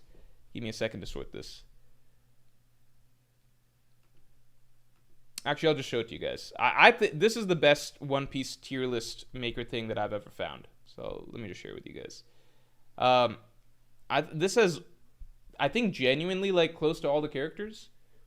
I don't think it has all the characters. Of course, it doesn't have all the characters, but it is very, very comprehensive. It's very comprehensive. So here, let me just let's just quickly sort for all Devil Fruit characters, right? So devil fruit characters, we've obviously got. What would we say constitutes a devil fruit reveal? I'd say reveal is like full form shown. So I'm gonna say Emu's fruit has not been shown yet, right? So we got Luffy's. We got Luffy. No devil fruits here. No devil fruits. Wait, can you guys see my screen sharing? Yeah, you guys can see. Yeah, no devil fruits here. We got let's do Whitebeard at the correct age. We got Whitebeard, Bum Goku. Dragon hasn't had a reveal yet. No one here. Blackbeard. Kaido, obviously. Yeah, let's do in their forms, right? Big Mom. Did Big Mom really get a fruit reveal? I'd say Shiki, we never really got a fruit reveal that I can recall. I guess technically in the movie, but it's not the same, you know? It's not the same. No fruits here. Akaino. Akaino. I said it I tried to say it in the Japanese way, but I don't think I said it well. The hell? Why is my stream freezing? Okay.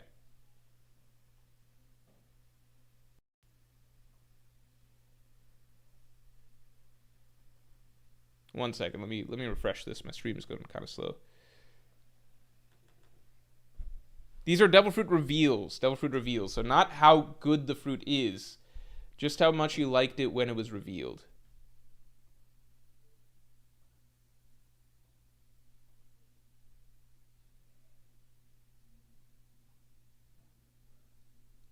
There we go. Let's get the stream likes up to 100 real quick. Let's get the stream likes up to 100.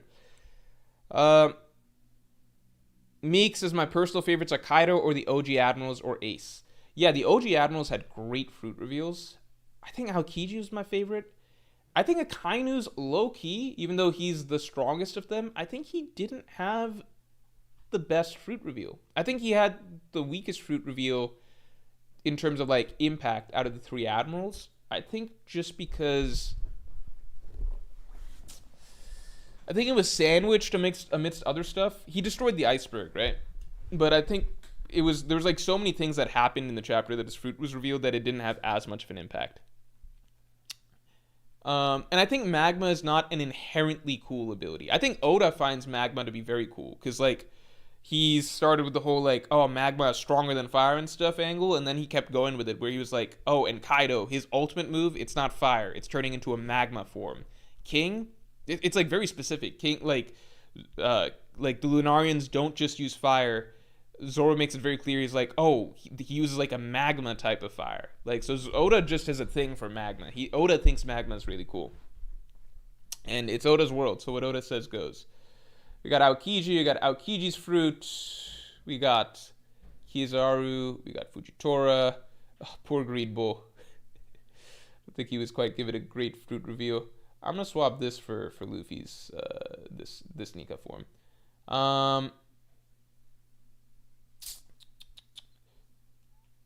Do we have fruit reveals for these guys? I'm not even gonna count certain things like Shamrock's Cerberus fruit or whatever. Harold nothing. Loki. I don't count this. Uruge's fruits that we've seen before, right? So fruits that we've seen before.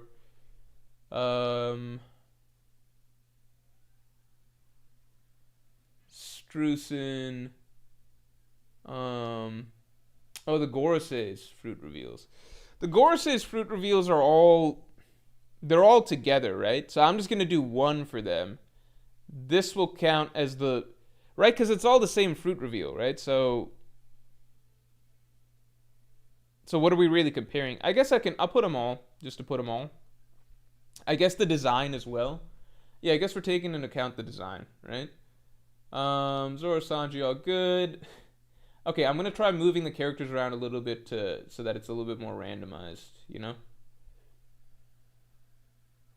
Marco's fruit reveal is absolutely iconic.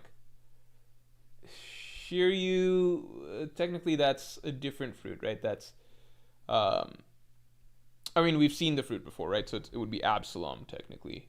Lucci is a good fruit reveal. Hancock. Kuma, Crocodile. Doflamingo. Moria. I don't even remember Moria having like a fruit reveal technically. Buggy. Gunko. Sommers. Killing him.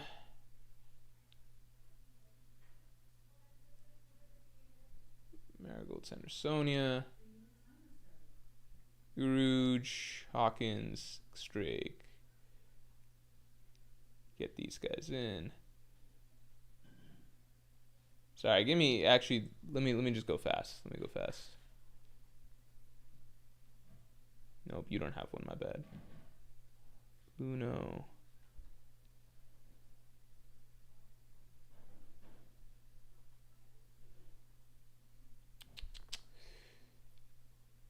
Queen. Oh, let me do queen in this dinosaur form.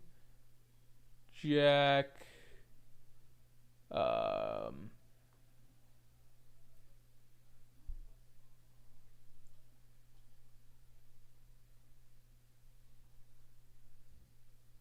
This is gonna take us a while, I'm realizing now. Momonosuke, I guess. Kinemon. Why do so many characters have fruits? This is absurd. I should have started this stream so much earlier. I think I really fucked up, guys. No, I'm not gonna be able to eat dinner for a while. Fuck. What have I done to myself? I'm not even counting some of these characters. Fuck it. I'm not even gonna count some of these characters. We'll count major characters. Perspero, Cracker,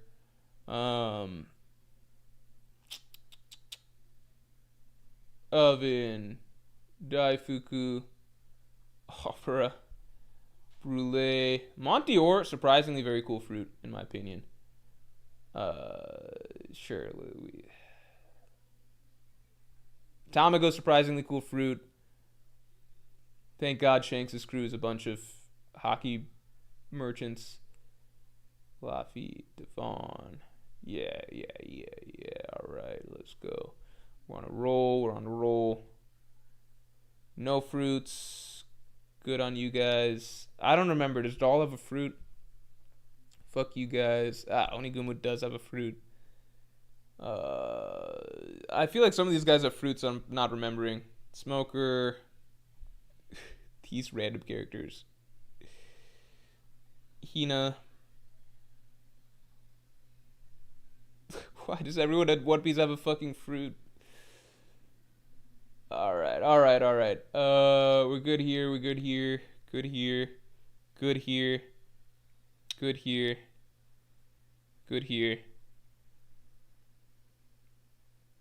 Marco has 2 pictures? Is Marco in here twice?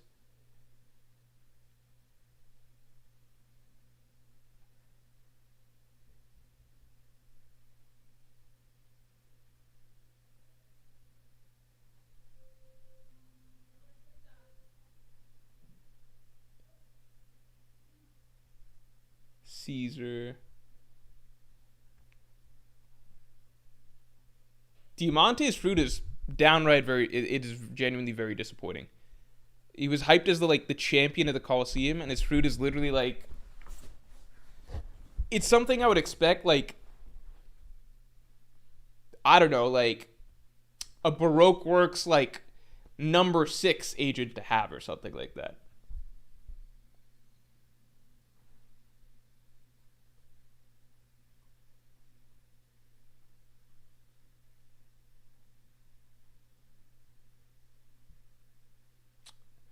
Oh, he didn't have a fruit. He's a half fishman. Dellinger's half fishman reveal was really cool though, low key. Good here. Bellamy, Bartolomeo.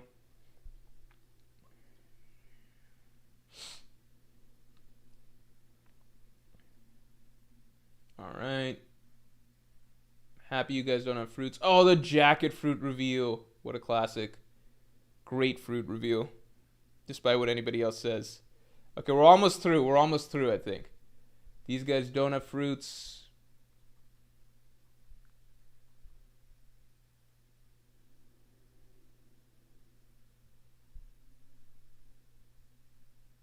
Ooh, Eno.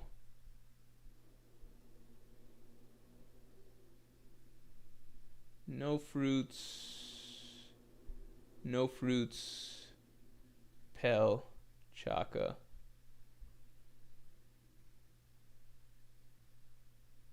Oh, Mr. One's fruit reveal was pretty cool for its time. That was a problem.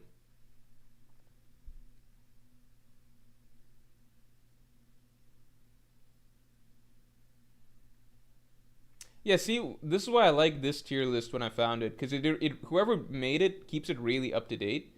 It's up to date till the most current chapter, and it takes you all the way back through the story. It does forget some characters, but, you know, it's hard to include every One Piece character. I found it to be very thorough, though.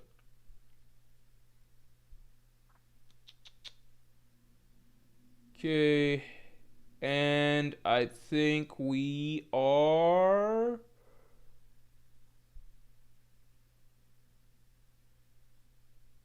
I guess Ragnar has a fruit. Ragnar is a fruit, so it doesn't count.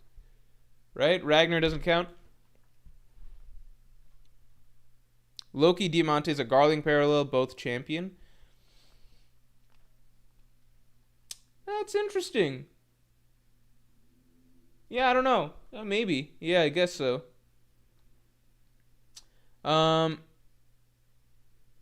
Tiptio said, thanks for the 2. Yami Yami no Mi should be number 1 of the Logia. I don't think it's the coolest Logia reveal. Actually, it is a really cool Logia reveal. Okay, so it is a really cool Logia reveal. First, let me change this. So this is going to be... yeah, we'll make this. Okay, and let me add a row above. Okay. And then this will be... All right. Here, we're going to use words. We're going to say iconic, cool, average, average, cool, great. No, maybe we just need 4 tiers. Let's try with just 4 tiers and we see what happens, right? Maybe we fucked up, but let's try with 4 tiers. All right? So we'll say iconic, cool, average, forgettable, or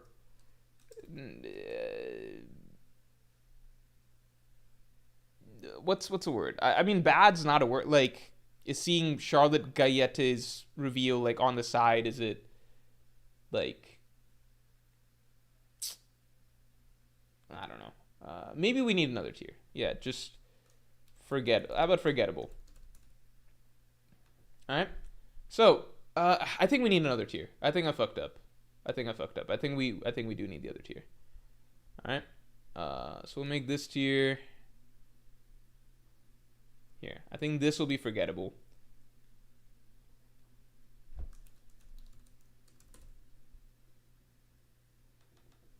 Okay. You know what? So this will be cool. This will be average. This will be great.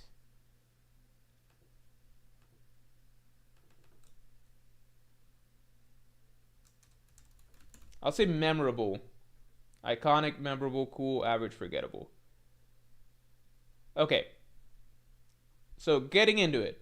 I think this is average. I think Whitebeard at Marineford cracking the first time you see the air crack, I think that is iconic. Like, I think that's one of the coolest moments in stories in general. Like, literally, because, like, you've been hyped up for so long on the idea that this guy's just absurd. Like, this is pre-time skip, right? So pre-time skip was unabashedly, very, very consistently all about Whitebeard is the strongest. Like, if you stop reading One Piece at the end of pre-time skip, you'd be like, damn, the strongest character in the world just died, right? That's what pre-time skip aims to sell you on the entire time. Now we know that it's, you know, I don't know. Whitebeard was old. Now we have more perspective. We're like, you know, he was. It's, I don't know. Yeah. Cool and great are similar. Yeah, so here, if I were to give an example of what I'm talking about, I would say like Luffy and Whitebeard, their scenes are iconic, right? I would say Kizaru has a pretty cool entrance. Why'd I put him in memorable then?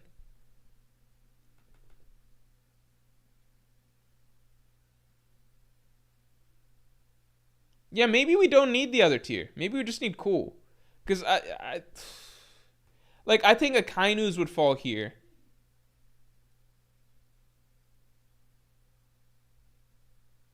I could say very cool. Very cool. Cool, very cool. Let's try this, right? I think Sengoku's is average. I think it's an average reveal. I think Dragon's is iconic. I think Yamato's is average. Like, I think the reveal, there's not much to it, you know?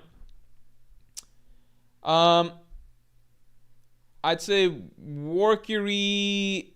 The Gorosei are tricky because they all get to be revealed in one go. So it's like, is that even fair? Because the reveal is iconic, but it's largely because it's a full set. I think we count it. I think we count it. Big Mom's fruit reveal. I don't know. I think Aokiji's is very cool. I don't know if it's iconic. I think it might be iconic. It freezes the ocean, right? I think Kid's fruit reveal is average. Fujitori's fruit reveal is average. It's just sending a guy into, like, as far as Admiral ability reveals go, it was pretty average. It's just like sending the gambler down, you know? If we said the meteor was his reveal, then that'd be a different thing. But I think for him, the bar scene was his main reveal. Big Mom, I don't know when her fruit reveal was. Like, what would we say is... You guys think Sengoku's reveal is cool? I'm not talking about the fruit itself, because I think the fruit is cool. I just don't think it's... I guess it's cool. I guess it's cool. Yeah, the rankings are just... Rankings are just the... How cool the reveal was. Like, how cool was this reveal?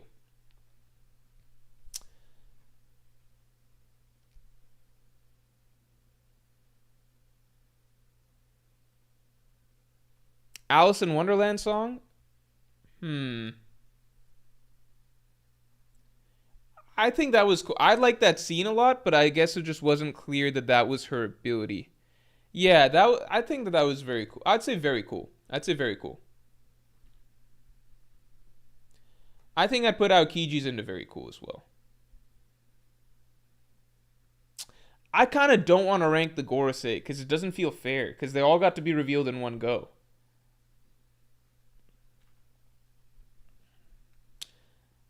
I think Kizaru's falls into here. I think Kizaru's falls into here. I think it's in this tier.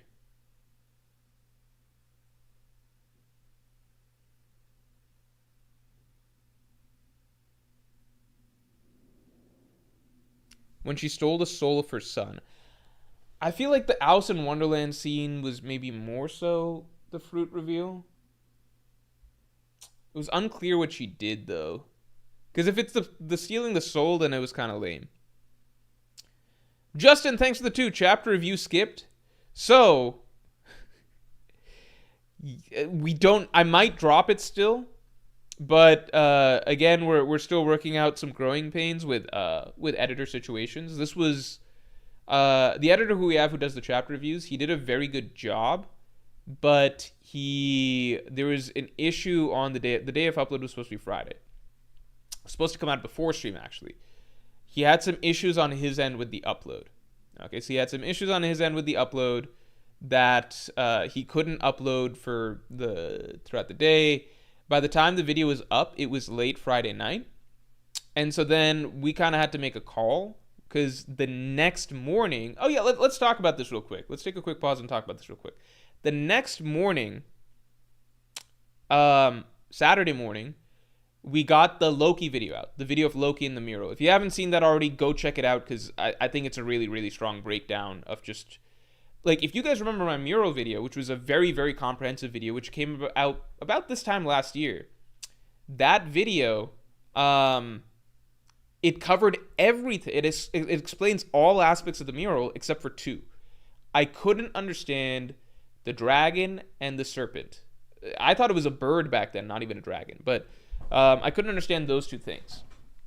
Those are the only parts of the mural that I don't break down. This video that came out on Saturday now fills in those final pieces. So it now covers everything, right? I did not want the chapter review to come out late Friday night and then potentially interfere with the viewership of the video that would come out Saturday morning. So we made a call to hold the chapter review. And now that Saturday video is doing well, it started off hot, and now it's seeing like an uptick in viewership as well. So the chapter review video, if we drop it, we might drop it tomorrow or something like that. But it honestly there might not be a chapter review for this chapter, unfortunately. Just because the upload didn't happen on time, and it's hard doing a chapter review like way later than after the chapter comes out. So how'd you guys feel about the Saturday video? Because I think it's the same quality as normal videos.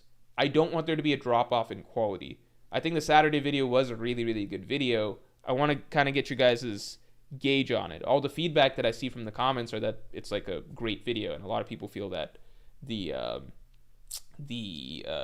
theory and the things that are talked about there are correct. Your video on Loki's role is fire. Okay, yeah, like that's the main thing, because we're trying to see if a shift away from Tuesday to Saturday videos is better for the channel in the long run. It works me really, really fucking hard. Like, it is very, very difficult to do that. Like, really fucking difficult to do that. I genuinely don't know if it's sustainable at the moment, but I would like to try. But I'm not going to stick to it if people are feeling like the video quality is taking a hit. So I did hear the feedback from the previous Saturday's video. I thought that this one is really good. Meek says, it made me realize that Blackbeard's final fruit might be the Hellfire Serpent. So I've thought about that too, but it confuses me because I feel like Loki versus Blackbeard would be a real disappointment. I feel like we should be getting Luffy versus Emu, personally. So I don't know.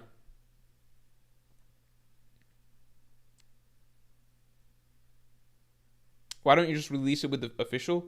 Because it's like, if I thought about it, I was like, what is the fastest that I could conceivably get out a video, right? That's like a full scripted video, right? With the new editor, Saturday is doable because it's just like that's right after people have read the One Piece chapter. It's hot in people's minds, etc. So the idea is to capitalize. Sunday, when the official comes out, I could do it then. Gives me a bit more breathing room. But we'll see. First I'm trying to see, is it possible to do it, like to try and hit the actual Saturday release, like the day after a chapter? I don't know. That extra free time is too alluring to pass up. Yeah. JP, thanks for being a member for 34 months. Is the serpent even going to be alive? Some people have suggested that a Vala Pizarro could merge with the Red Line or something. Like I don't know if it's literally a serpent or it's somebody who gains the ability to turn into the Red Line or what.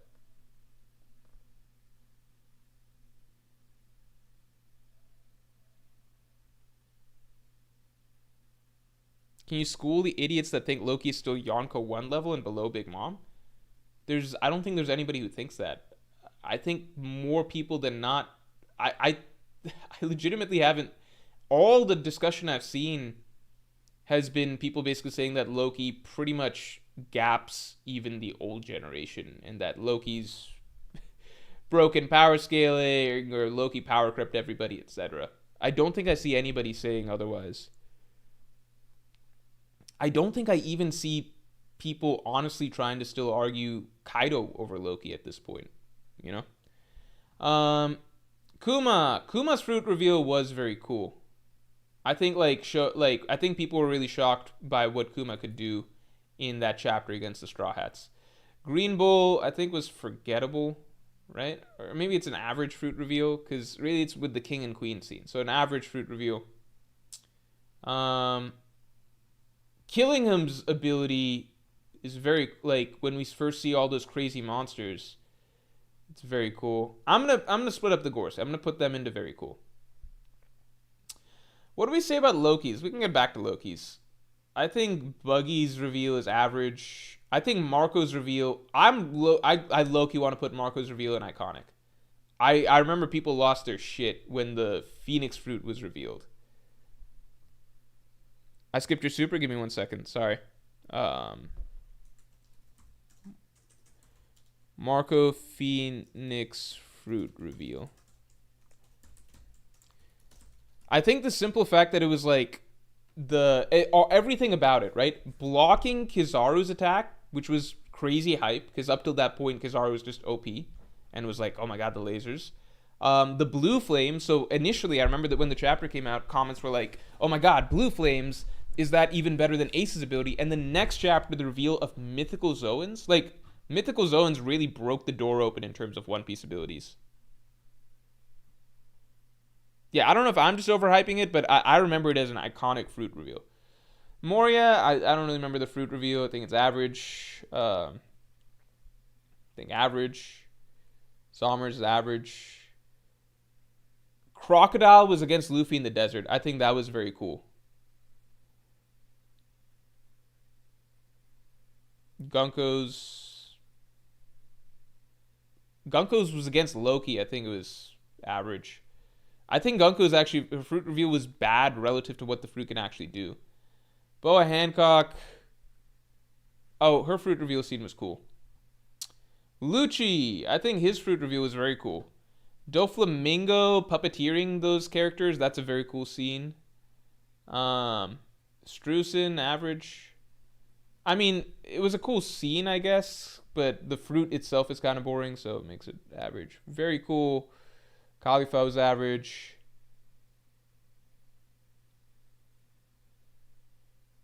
Inazuma's. I don't even remember Inazuma's. The average.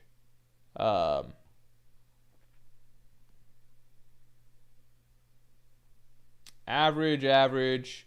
Bonnie's fruit reveal was very oh no. What would we call Bonnie's fruit reveal? I don't know. I guess whatever. Average. Capone Beige's I thought was cool. Because it's like, what the fuck? What's going on? No, but I guess Bonnie's was also cool. I don't know. It's hard to rate. Yeah, I don't think it's going to be Loki versus Pizarro. I saw some people say that Blackbeard is going to steal the abilities of his crewmates.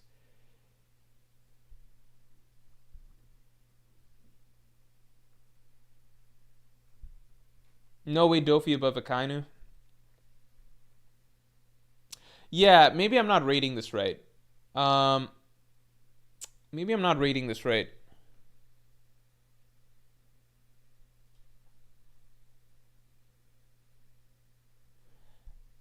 Here we go. I think there just needs to be one tier that's cool, right?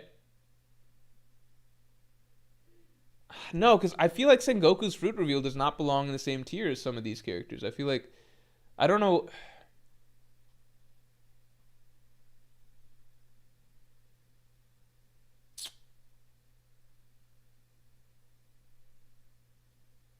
I don't even know how to rank the Gorosei because it's just individually their fruit reveals aren't that amazing. Um,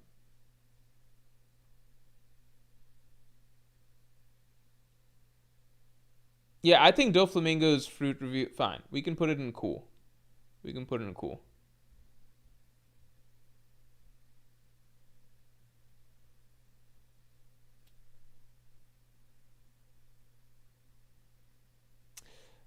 The Gorosei together is iconic. Individually, I don't know what to say. I guess we could go by design. I don't know. Yeah, the boar looks boring. If we split up the Gorosei, um, if we split up the Gorosei, then his might be here and here, and then I think the skeleton would be in very cool. I think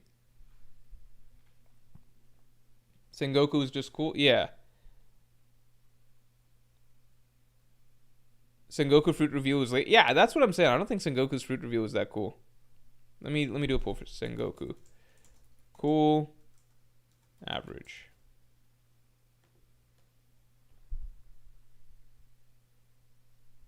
Did I skip Saturn? Is Saturn not in here? Saturn had a great fruit reveal. Fuck, I might have skipped Saturn. If you guys see where Saturn is here, let me know. I actually don't see him. Did I get the character in here?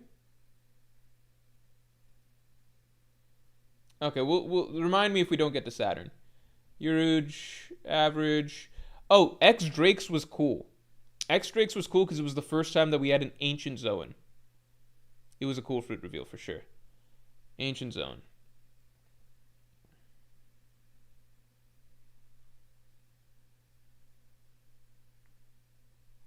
Blackbeard, I think, was very cool.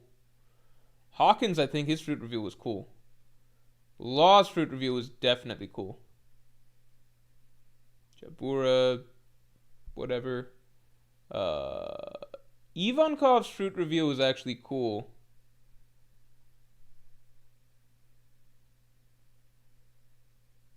Average. Jose's fruit reveal was probably, I think it might be very cool. Blocking Mihawk Slash. Very cool scene. Average, average, average, average.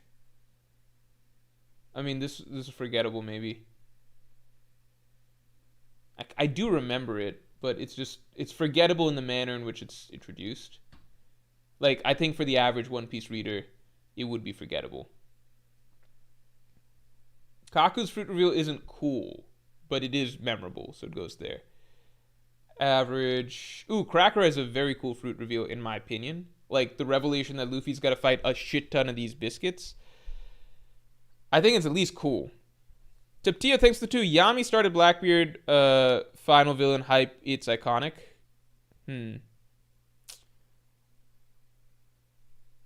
Yeah, I can keep Sengoku there. I'll give you guys Blackbeard. Where do we want to put Blackbeard? Like, fruit reveal. Iconic.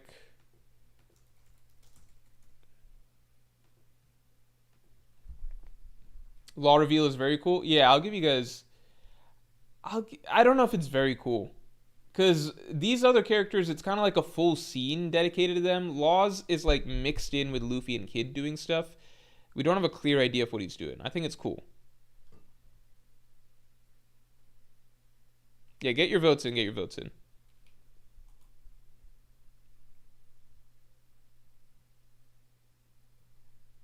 Yeah, let's get the stream likes up to 100 real quick. If you're voting over there and pressing the button over there, then hit the like button as well. Smoothie, I think forget. Oh no, I kind of remember hers. Whatever, average. Page One's, I think his fruit reveal was kind of cool.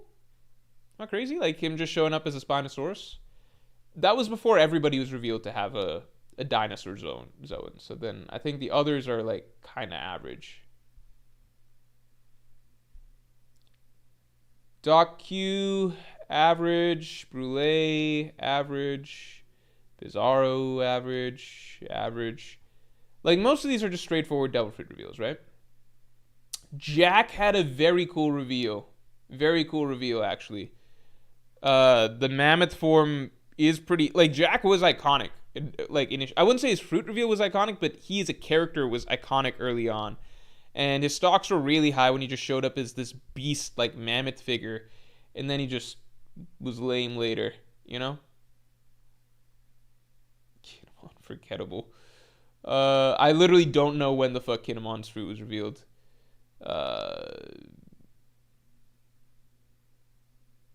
Average. Average.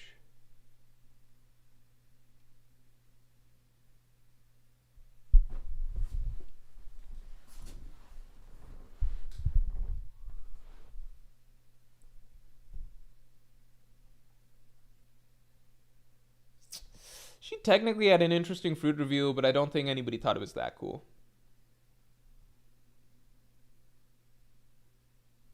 Alright, I actually think Montior has a cool fruit reveal, personally.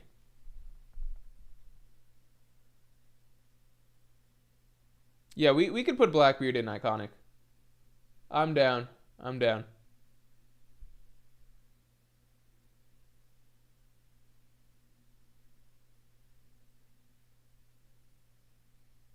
How do we feel about then? Is there anybody else in very cool that we should move to iconic?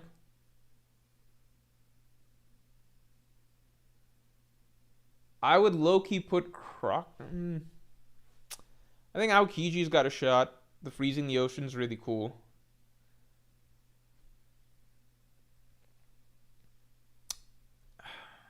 I don't know. Oh, I missed Mode Man. Sorry. Mo Man, thanks to do. Kaido is very cool. Intro is cooler as a character. Yeah, but I think his fruit reveal. I think his intro is cooler, but his intro is just straight up maybe the best One Piece character introduction ever. I think his fruit reveal, like, it's just impossible to top that, you know? So I think his fruit reveal does as good of a job as you could hope for living up to the hype of that, you know? Because just the initial character design reveal is just, that's top one, period, character introductions, right? For most people, they would say, right? So his fruit reveal not being as good as that doesn't mean that it can't still be in, like, the top tier of fruit reveals, in my opinion. Sorry, Moman. Katakuri. Oh, whoops, it shouldn't be over here. Okay, Aces, I think is it iconic? I think it's very cool. I think it's very cool.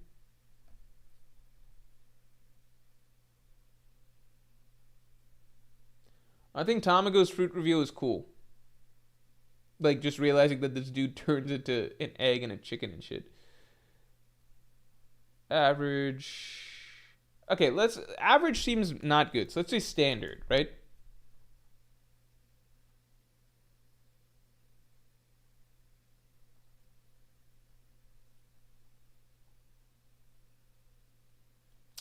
Smokers, I think, is cool.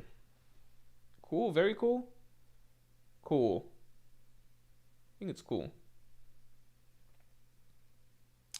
Brooks' fruit reveal, I don't even know how because his fruit reveal is technically just his own existence. I'm going to say standard for Brook. I don't know. Chopper's fruit reveal, I think, is standard.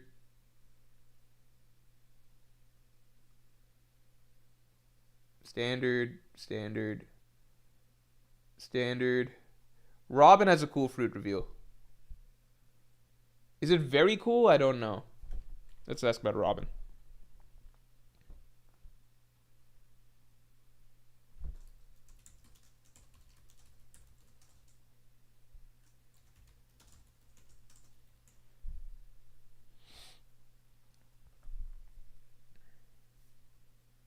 Kaido peaked with his introduction, funnily enough.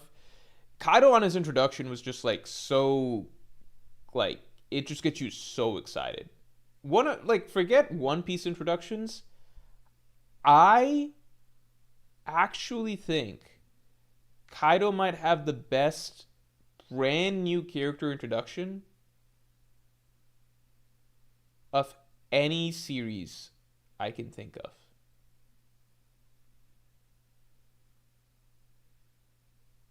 I think it is very hard to have that much impact just leading up to the first time that we see you as a character.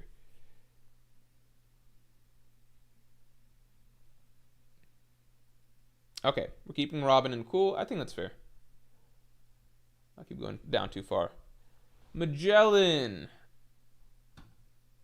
I think Magellan has a standard fruit reveal. It might have been cool to find out what the ability is. So part of it is like, how cool is the ability? Magellan doing poison, it was hard to say. Caesar's, I think, is standard. Forgettable, I don't know. Standard. Whatever. Pika actually has a cool fruit reveal. There's a memorable panel where like Pika first emerges from the rock as like a giant rock formation man. That's pretty cool.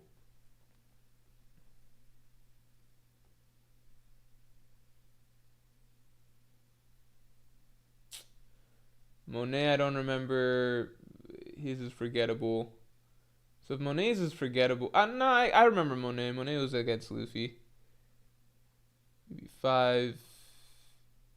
I don't know.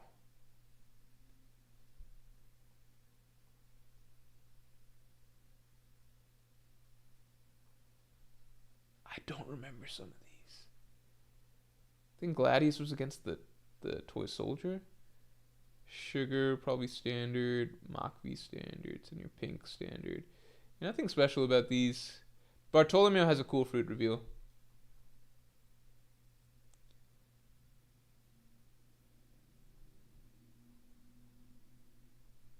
I think the jacket fruit is cool. I'm putting it in cool. I don't care. Oh, but he doesn't have it. His brother does. You guys know what I mean, though. Absalom, standard. NL, I think, has a cool. NL depends what you count, but I think the lightning coming down in the first place when Nami's seeing the island is a. I think NL is very cool. It's kind of like it's like the first time we're seeing DBZ style attacks in One Piece.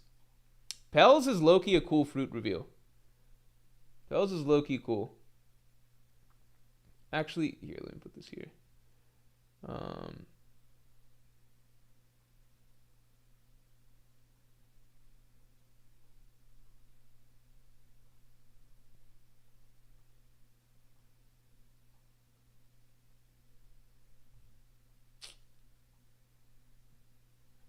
Das Bones has a cool. I would almost put Das Bones in very cool.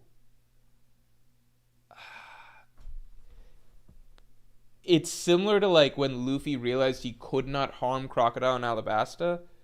Zoro's initial struggle with Das Bones is pretty intense. Like he just cannot scratch him. I would put him in very cool.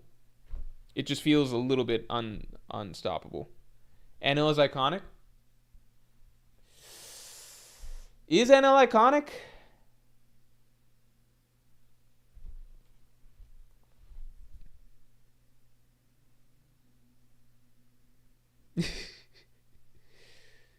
I didn't see Saturn on this guy's list. This guy's been really good at keeping all the characters in here. I actually don't see Saturn.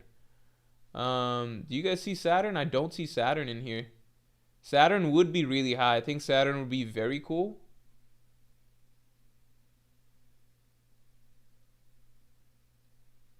Oh, there we go. There's Saturn.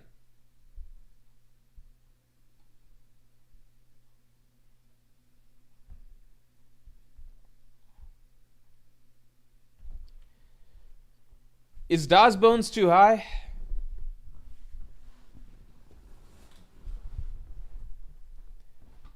Here, let's see. Let's do some rearranging if needed, right? So let's start with this.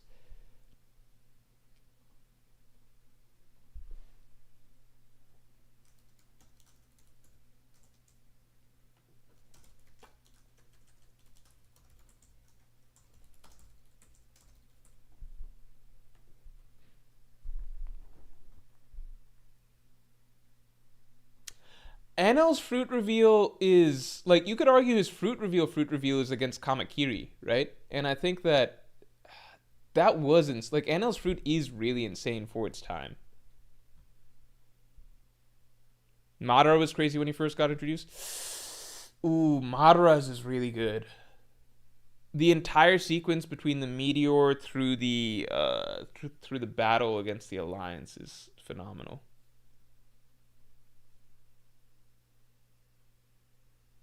Yeah, Madara's is really good.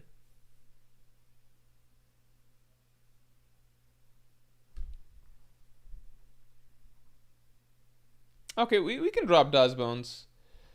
Yeah, I guess the ability in and of itself isn't very cool. It did feel very intimidating for its time.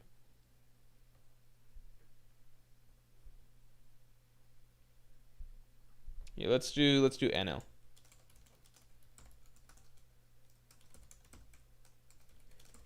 I think with NL, just the tricky part is like it's hard to pin down when was the fruit revealed, but like any of the moments that you see the fruit's power, it's kind of like it's pretty insane, and then it's obviously gets the big reveal that it's the lightning fruit. It's hard to place.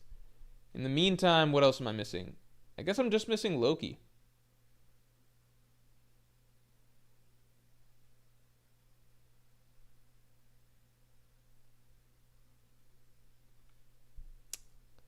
I don't know where to put Loki.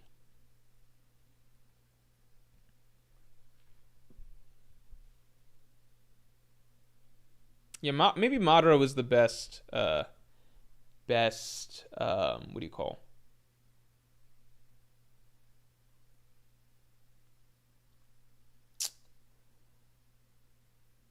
Yeah, maybe Madara is the best introduction.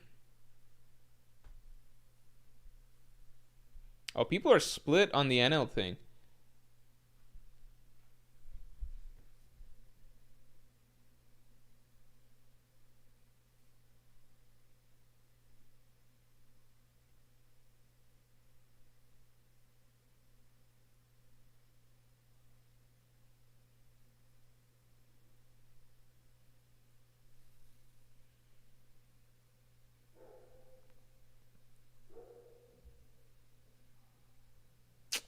Yeah,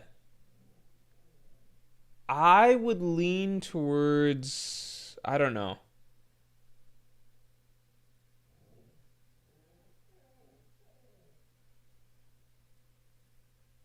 I don't know. I think NL's at that borderline for sure. NL and Aokiji are at that borderline. Katakuri, where's Katakuri? You're right. I missed him. Where's Katakuri? You guys see Katakuri around here? Here's Katakuri. So Katakuri, I don't think no. Katakuri's fruit. I think it's standard. I think it's only. I think his fruit reveal is standard. I think it's only like as time goes on, and then people start saying that his fruit, like characters verbally say, "Oh, his fruit is a lot like Luffy's." I think once that happens, then you begin to process why Katakuri's fruit is cool. But initially, it just feels like, oh, he's just like a spongy guy. Okay, looks like we're going with iconic for NL's fruit reveal. I could see that.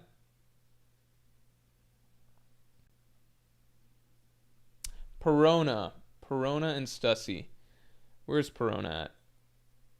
Where is Perona? I mean, I'm just going to put Perona in standard because I think that. Look, if we find Perona, I'd put it in standard. Stussy. Um, Stussy has a cool fruit reveal.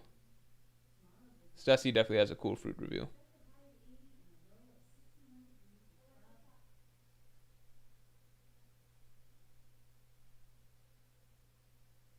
This is essentially Stussy, right?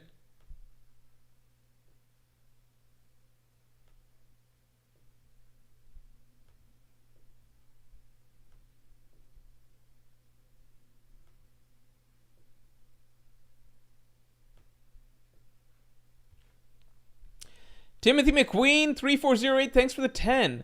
I liked when you explained your dislike for Law. Can you do the same for Yamato? Also, do you have any thoughts on chapter 22 since your Joy Boy set the One Piece to the Future video?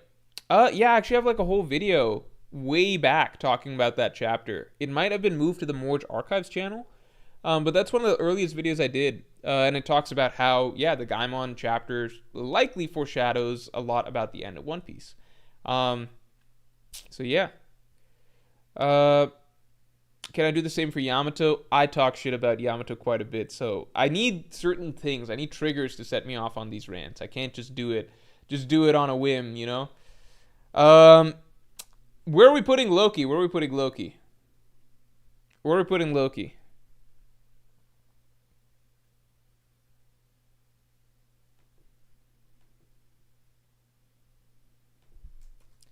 Loki's fruit reveal last chapter.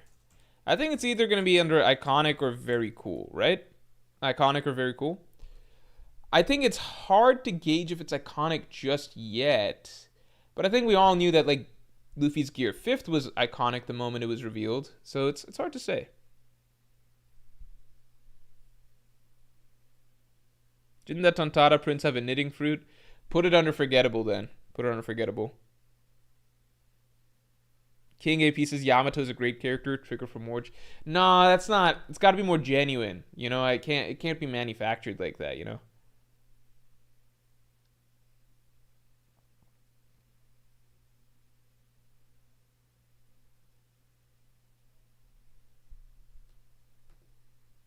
Let's get the Streamlabs up to 100 real quick. See, the only thing going, I could see Loki's going down as iconic. Imagine the anime will play some role in that. I think the only thing that might hold it back a little bit is that we already got the huge dragon reveal with Kaido. And obviously Loki's way, way, way bigger than Kaido. But sometimes just being like way more than something we've already seen isn't gonna be as effective as the first time. You know what I mean? Like, so for example, like NL's up here, right? NL's up here in Iconic. Just because we saw Loki do lightning again on a bigger scale with Ragnar when he first swung it, that's not gonna have the same impact as when we first saw NL doing lightning. Even if Loki's lightning is way bigger than NL's, it's not the same because we've already seen that sort of concept before. So we have already been wowed once in the story by the concept of like a crazy giant dragon. Kaido seems small in our heads now, but in the chapter that he was first introduced, that was mind-blowing, right? But you know, you guys get what I'm saying? So there's just a little bit of that here at play here. But I do think Loki's fruit reveal could go down as iconic in the grand scheme of things.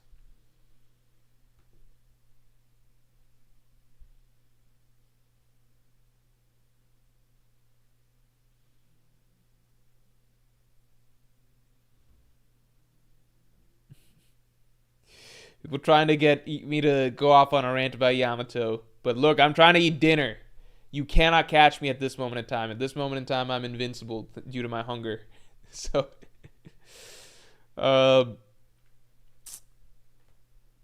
yeah, I feel like Loki's fruit. So let's just see what we're up against here, right? So very cool. I think it's definitely surpassing most of the things in very cool, right? I think it would be a disservice to put Loki's fruit along like I think it's gonna go here. I think the only competition it has in this tier is like Aokiji's fruit reveal, and I think Loki's fruit reveal is a bigger deal. I think it feels cooler. I think it's really really hard, but I'm just gonna I'll call it I'll call it in favor of that. You know, if I were to rank this tier real quick, I think Saturn's fruit reveal is really damn cool.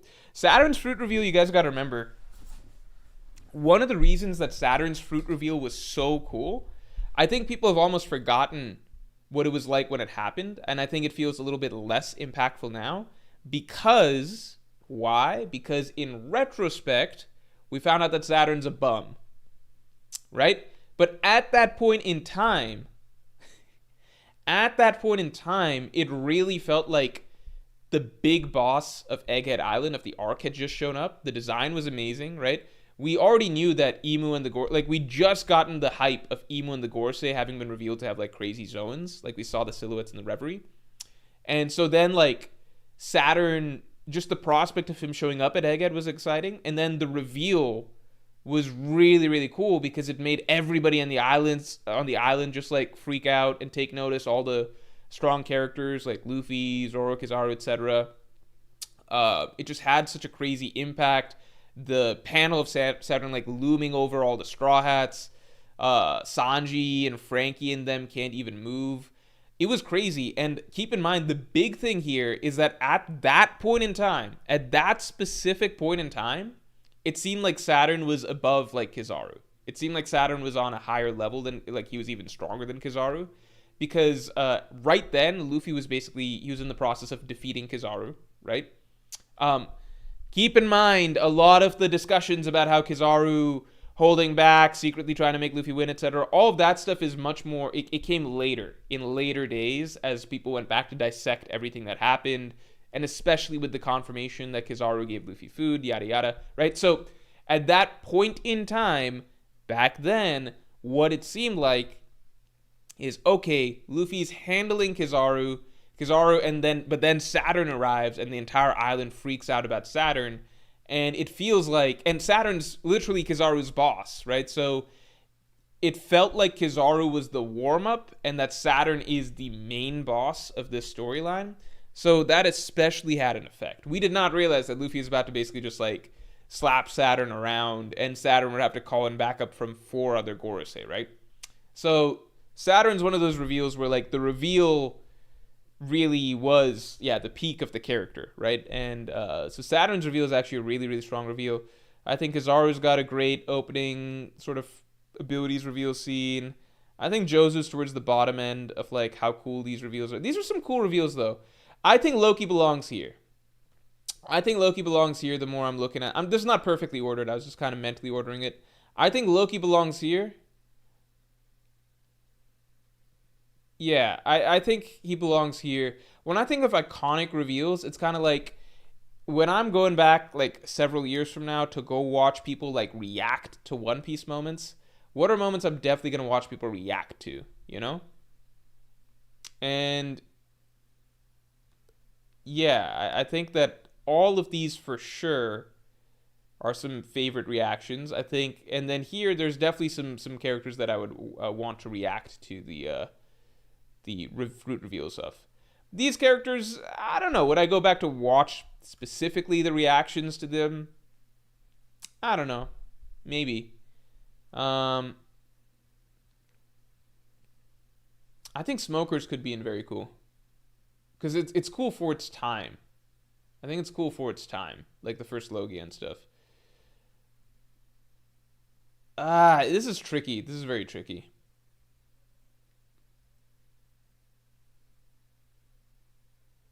I think these Gorosei need to be up here. I think I fucked up with the Gorosei.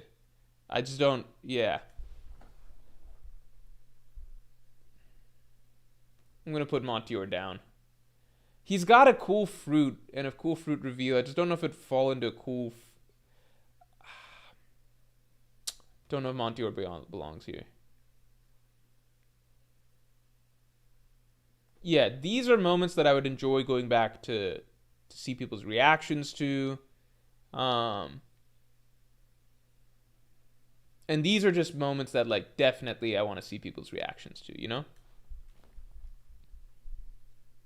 I think Dofi should be in very cool. I think so too. It's just his fruit reveal. It's like very quick. It happens on the side. He's puppeteering those characters. People pushed against Doflamingo being in very cool from what I saw earlier.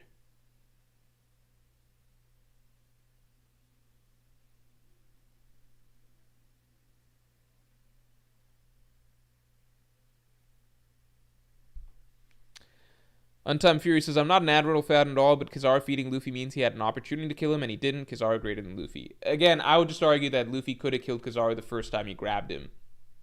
Because we already saw confirmation. Because later on, during round 2, when Luffy's mad, like actually angry after Vegapunk's death, he grabs Kizaru, but this time he like actually squeezes him. The first time he doesn't. The first time he's laughing and giggling and throws Kizaru away. The second time he's pissed. So my argument is like Luffy's just goofing around during that fight.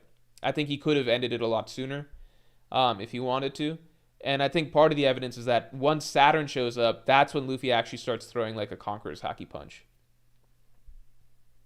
I think that, obviously that's my opinion. I think you could argue that different ways. My personal opinion is I think Gear 5th Luffy is above Kizaru.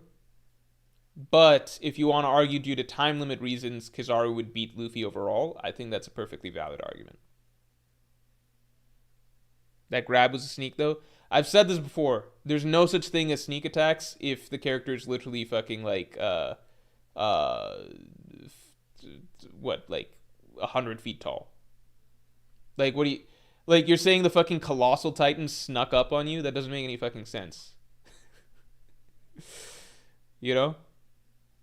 Like, imagine an Attack on Titan, like, Levi's walking around and then, like, suddenly the fucking Colossal Titan grabs him out of nowhere. That would never fucking happen because it's not possible. That doesn't make any sense.